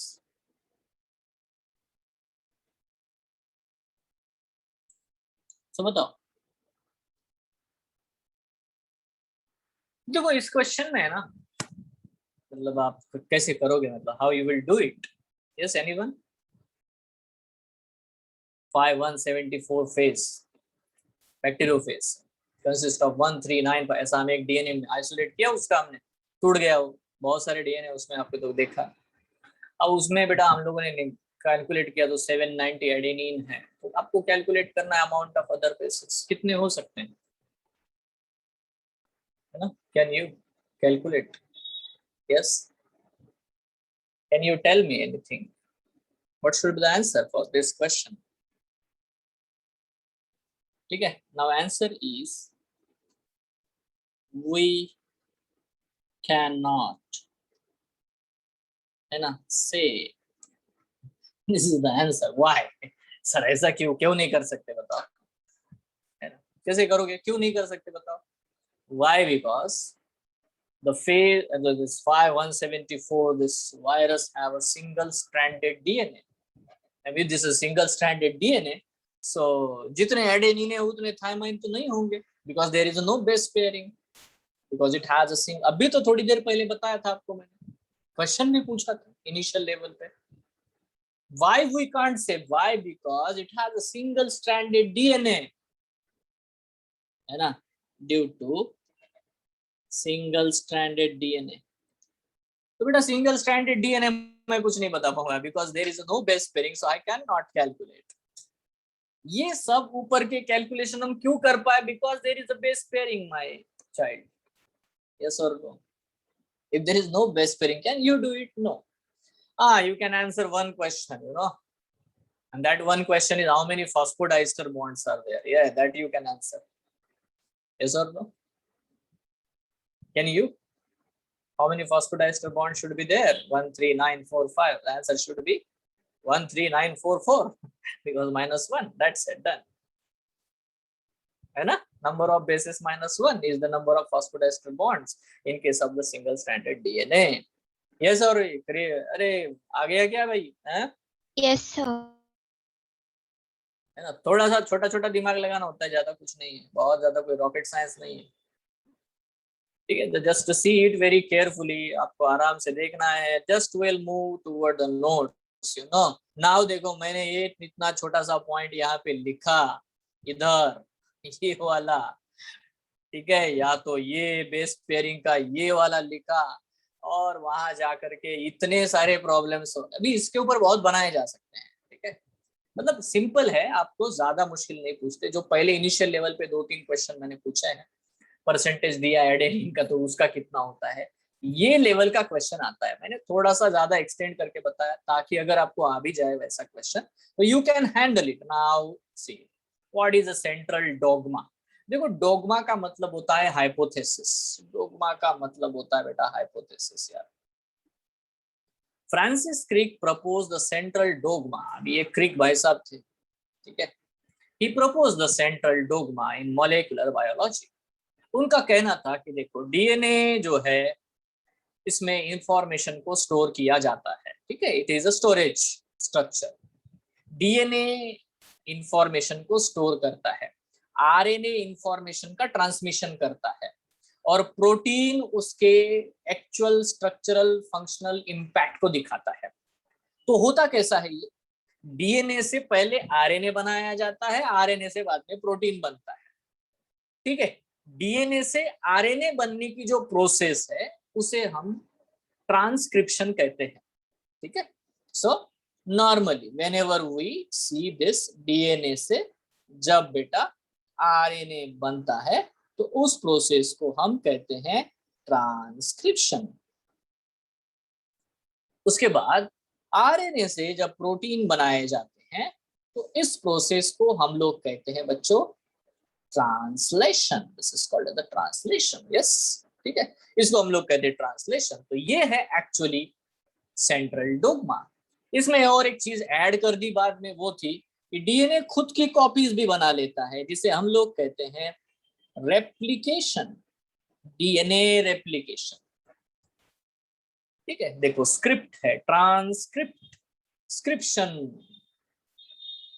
ठीक है। ट्रांसलेशन देखो ये लिखा है तमिल में, तो इसका है ना पहले छोटा कॉपी बनाया तमिल में ही, बट हमको तमिल नहीं आती, तो फिर किसी भाई साहब ने तमिल का है ना कन्वर्शन हिंदी में कर दिया, तो हमें समझ में आया अच्छा है ना, तो ये इसका मीनिंग है। तो देखो जब लैंग्वेजेस बदल जाती है, इसकी लैंग्वेज नाइट्रोजनस बेसिस से बनी हुई है, आरएनए की लैंग्वेज नाइट्रोजनस बेसिस से बनी है, तो ये है किताब, ये है नोट्स, है ना। बड़ी बुक पढ़ करके छोटे नोट्स बनाए, बट दोनों ही तमिल में है, मुझे ना समझ में आते, ठीक है। तो ये जो नोट्स है इनको बेटा ट्रांसलेट किया गया अमाइनो एसिड्स के लैंग्वेज में, so that is the translation. So understand words, transcript बनाने की प्रोसेस, ट्रांसक्रिप्शन, है ना। उसी ट्रांसक्रिप्ट को अलग लैंग्वेज मतलब अमाइनो एसिड्स के चेन में कन्वर्ट करना, that is the translation. So this is a central dogma. Everyone is clear? अरे Yes, sir. क्लियर है क्या? है नाउ, है ना। कुछ लोगों ने ऐसे वायरस ढूंढ लिए जिनमें आरएनए है, सॉरी इसमें तो डीएनए नहीं है, तो इसका कैसा होगा, है ना, ये कैसे सरवाइव करेगा। कोई बात नहीं है, सिंपल है। पहले वो आरएनए से डीएनए बना लेता है, wow that's very good. RNA से डीएनए बना लेता है, फिर ये डीएनए आरएनए और प्रोटीन बनाता है, ठीक है। तो बेटा इसको मैं बोलता हूँ, है ना, गाड़ी पीछे ली जा रही है तो इसको बोलते हैं हम लोग रिवर्स ट्रांसक्रिप्शन। क्या बोलते हैं इसको हम लोग? Reverse transcription. मतलब कोई तो महान आत्मा है जिसने नोट्स पढ़ के फिर से बुक लिख डाली भाई, है, कमाल का बंदा है ना। किसी के नोट्स पढ़ के बुक्स लिख डाले, वाह वाह कमाल है। तो ये जो चीज होती है इसको हम लोग बोलते हैं in some viruses the flow of information is in reverse direction from RNA to DNA, so it is called as the transcription, है ना। इसको हम लोग रिवर्स ट्रांसक्रिप्शन कहते हैं। Sir, And the reverse enzyme, क्या sir, reverse transcription से virus में ही होता है? रिवर्स ट्रांसक्रिप्शन से सिर्फ वायरस में ही होता है? हाँ, जिसका जेनेटिक मटेरियल आरएनए होगा, अब वो जिंदा कैसे रहेगा ना, वो पहले आरएनए से डीएनए बनवा लेगा, ठीक है। पहले तो समझ रहे हो, फिर उसी डीएनए से फिर से आरएनए प्रोटीन बनते चले जाएंगे, ठीक है। So that is very Yes, simple. sir. इसको अभी देखो, इसको डिस्कवर किया था, साइंटिस्ट का नाम मैं बता देता हूँ, टेमिन एंड बाल्टीमोर, ठीक है। ये जो है इसकी डिस्कवरी हुई थी बच्चा, ये साइंटिस्ट का नाम है टेमिन एंड बाल्टीमोर, बाल्टीमोर, ठीक है। तो ये जो है ये दो साइंटिस्ट है, तो टेमिन है और बाल्टीमोर, इन्होंने रिवर्स ट्रांसक्रिप्शन और ये जो एंजाइम है रिवर्स ट्रांसक्रिप्टेज, इसकी डिस्कवरी की। इसीलिए इस प्रोसेस को, रिवर्स ट्रांसक्रिप्शन को, हम लोग टेमिनिज्म भी कहते हैं। क्या कहते हैं इसको हम लोग? टेमिनिज्म। ठीक है, टेमिनिज्म। ठीक है, तो आपको कभी पूछे कोई यार टेमिनिज्म क्या है, तो सिंपल, टेमिनिज्म का मतलब है रिवर्स ट्रांसक्रिप्शन। आरएनए से डीएनए बनाने की प्रोसेस को हम टेमिनिज्म कहते हैं, है ना? यस एवरीवन, है ना? तो ये है मॉडर्न सेंट्रल डोग्मा। मॉडर्न, ठीक है, modified. Normal central dogma DNA से आरएनए, आरएनए से प्रोटीन। बाद में अरे डीएनए कॉपी बना लेता है अपनी, तो डीएनए रेप्लिकेशन भी ऐड किया। आरएनए से भी डीएनए बन सकता है, तो रिवर्स ट्रांसक्रिप्शन भी ऐड किया। तो यह है modern central dogma. I hope it is very clear to you. अभी क्यों क्लियर है? क्योंकि मैं आपको बताता हूँ, अभी हमें आगे चल करके ये सब कुछ पढ़ना है। मतलब रेप्लिकेशन के बारे में पढ़ना है, ट्रांसक्रिप्शन के बारे में पढ़ना है, ट्रांसलेशन की प्रोसेस, ट्रांसक्रिप्शन की प्रोसेस, रेप्लिकेशन की प्रोसेस, इसके सारे कंसेप्ट हमको पढ़ने हैं। ठीक है, तो देखो सबसे पहले हमें ये समझना है कि देखो हमारा न्यूक्लियस है जो बहुत छोटा होता है यार, सेल भी बहुत छोटा होता है, और यार इसमें इतना जो डीएनए है जिसमें 6.6 इंटू 10⁻⁹ इतना लेंदी डीएनए होता है। अब यार इतना लंबा सा डीएनए एक छोटे से सेल, उसके अंदर एक छोटा सा न्यूक्लियस है, उसमें रखे कैसे? ठीक है, सो सी द ह्यूमन डीएनए। अब यहाँ पे जो कंसेप्ट हम लोग पढ़ने वाले वो है packaging of the DNA helix. वो पैक कैसे होता है? सो देखो, इन सेल कंटेन 6.6 इंटू 10⁻⁹। अब ये डिप्लॉयड के लिए है, मतलब डिप्लॉयड 46 क्रोमोसोम होंगे, तो 6.6 इंटू 10⁻⁹ बेस पेयर्स है। इतने ज्यादा। अगर आप मल्टीप्लाइड बाई, है ना, मतलब 1 बेस पेयर का जो डिस्टेंस हमने लिया, या 10 base pair is equal to 34 angstrom, इतना अगर कैलकुलेट करोगे तो हमारे डीएनए की लेंथ लगभग 2.2 मीटर इतनी आती है। करेक्ट है? So what is the length of our DNA? 2.2 metre. कैसे किया हमने? 6.6 into 10⁻⁹ multiplied by 0.34 into 10⁻⁻�9 metre. क्योंकि थोड़ी देर पहले मैंने आपको बताया था 1 नैनोमीटर इज इक्वल टू कितना होता है रे? है ना? 10 एंगस्ट्रॉम। यस, 10⁻⁹ मीटर होता है। तो अगर ऐसा है तो हम लोगों ने वही यूज किया यार रूल यहाँ पे, और जैसे हमने ये किया तो हमें आंसर किया। आपको नीट वाला बस यही पूछेगा, 2.2 मीटर। हैप्लॉइड का कितना लेंथ होगा? 1.1 मीटर, क्योंकि आधा हो जाएगा। ठीक है, yes. Now the length of DNA is greater than the dimension of the nucleus. Now this is very important. Nucleus का जो डायमेंशन है, जो सर्कल है, वो 10⁻⁻6 मीटर है। यारे तो यार डीएनए की लेंथ ज्यादा है और न्यूक्लियस छोटा है ना? हमने बहुत बार देखा होगा, ऐसे भी साड़ियां बेचते हैं लोग, है ना, छोटा सा माचिस की डिब्बी होती है ना, माचिस का डब्बा जितना छोटा, है ना, उसमें बहुत बड़ी साड़ी होती है। भाई निकाल के दिखाएगा आपको वो, है ना। ये मैजिशियन लोग भी वैसे ही कपड़े यूज करते हैं, पता है, ऐसे छोटा सा कुछ पाइप होता है, उसमें से रुमाल के बाद रुमाल ऐसे निकालते रहते हैं। यस और नो? है? तो यार ये Yes, ऐसा, sir. ये जो चीज है इसमें डेफिनेटली बेटा कंप्रेसिबिलिटी ये शब्द आता है, कंडेंसेशन ये वर्ड आता है।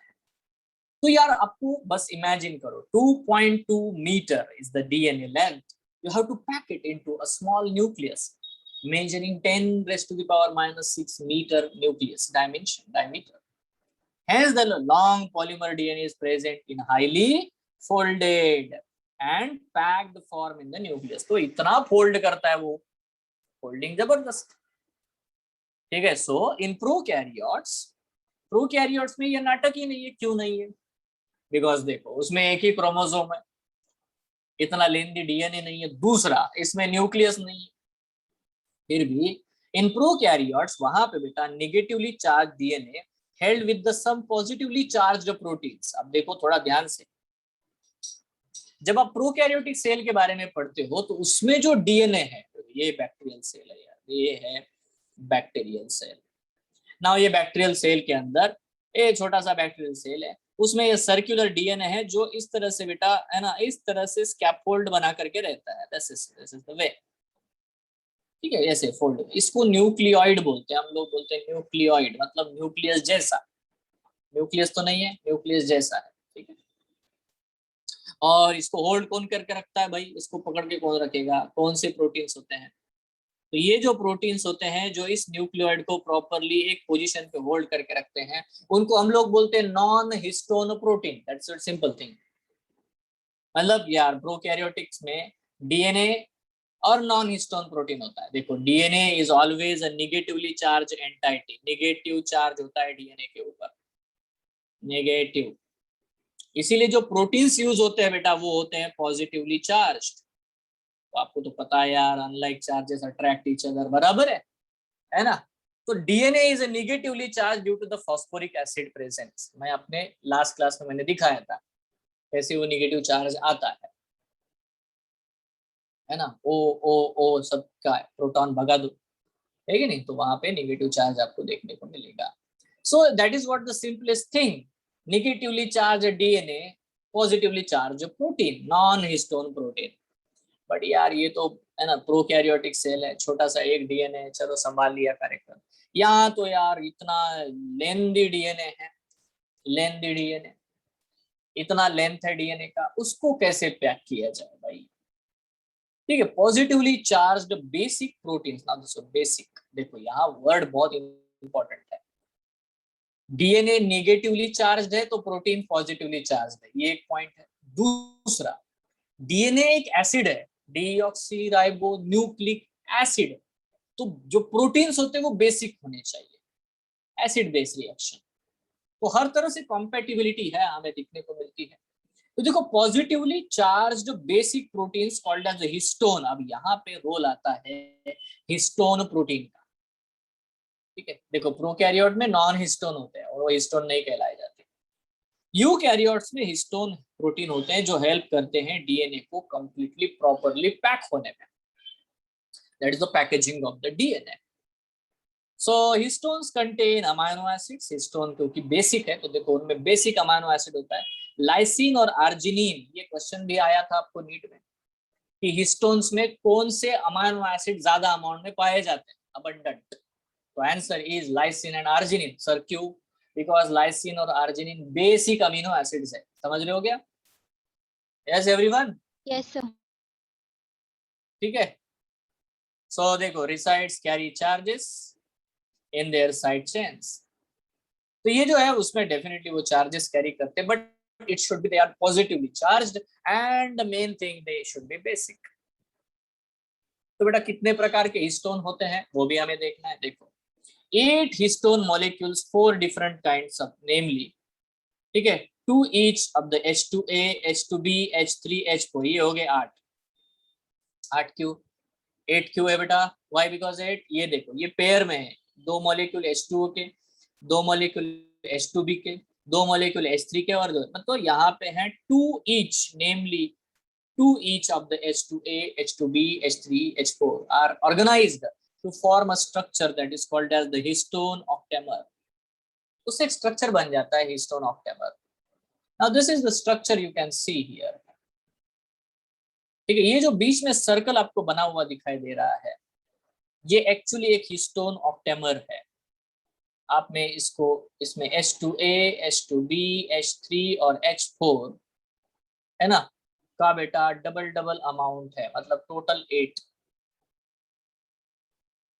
ठीक है, और इस छोटे से बॉल के ऊपर जो 8 हिस्टोन से बना हुआ है उसके ऊपर हमारा डीएनए कॉइल करता है। देखो इस तरह से कॉइलिंग करता है ये। ठीक है, ये देखो इस तरह से, ये उधर से घूम करके आया फिर घुमा फिर आया, इस तरह से कॉइलिंग करता है।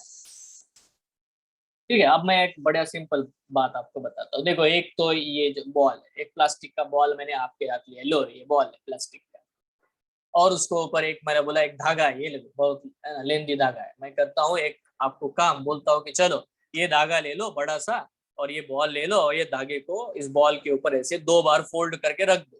What will happen? क्या होगा? क्या होगा?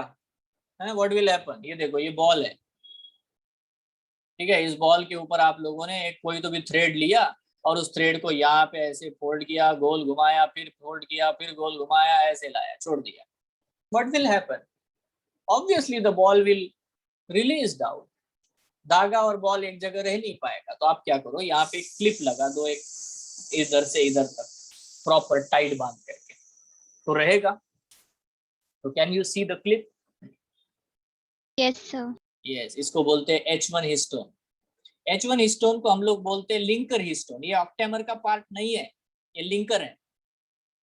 ठीक है, इधर से डीएनए को इधर तक बेटा वो होल्ड, उसके ऊपर की पकड़ बना के रखे और डीएनए को फोल्ड करके पैक किया जाए। Are you sure everyone? Yes sir. ठीक है, तो देखो यहाँ पे इसीलिए हमको देखना है कि, है ना, सर, देखो हाँ सर वो H2A H2B ये जो है वो हिस्टोन में प्रेजेंट रहेंगे? ये हिस्टोन के टाइप है, प्रोटीन्स के टाइप है। H2A टाइप का प्रोटीन, H2B ये एक अलग प्रकार का हिस्टोन, H3 एक अलग प्रकार का हिस्टोन, H4, ऐसे 4 different types of the histone. तो सर H1 क्या? सर H1 H1 तो बेटा ऑक्टेमर में नहीं आता, वो बाहर से क्लिपिंग कर रहा है, लिंकिंग। ओके यस ठीक है, H1 एक ही होगा, बट H2A H2B H3 इनकी जोड़ी जोड़ी होती है। ठीक है, मैं दिखाने वाला हूँ अभी, रुको। ठीक है, यस तो ये देखो यहाँ पे मैं आपको ये जो चीज है इसको मैं दिखाने वाला हूँ, आप देख सकते हो, यहाँ पे देख सकते हो, ये देखो। तो ये हिस्टोन्स है, H4 के 2, H3 2, H2B 2, H2A 2, ऐसे 8 डिफरेंट टाइप, मतलब 4 डिफरेंट टाइप और उसके 2 पेयर। ये सब मिला करके ऐसा एक सर्कल बना देता है, गोल। ठीक है, इसको ही बोलते हैं हम लोग histone octamer. Are you sure everyone? Assembly हुई ना, असेंबली की गई, assembled 4 different types of proteins, histone proteins, they assemble each other, है ना, सबके 2 पेयर मिलकर के एक स्मॉल सर्कल बना लेते हैं, गोल बना लेते हैं, उसको हम लोग बोलते हैं octamer. Yes everyone? Yes sir. है ना? तो बेटा अभी क्या करते हैं, यहाँ पे इस पॉइंट को रोकते हैं। डीएनए पैकेजिंग नेक्स्ट क्लास बहुत इंपॉर्टेंट होगा, मैं आपको बता रहा हूँ, क्योंकि डीएनए पैकेजिंग के बाद में हम लोग थोड़ा बहुत आरएनए, और आरएनए के बाद हम लोग डायरेक्ट डीएनए रेप्लिकेशन को समझो बहुत अच्छे से। ठीक है, तो उसके बारे में हम लोग पढ़ेंगे in the next class, so don't miss it. ठीक है, सो आज बेटा यहीं पे हम लोग अपना क्लास खत्म करते हैं। Thank you, have a nice night, good night.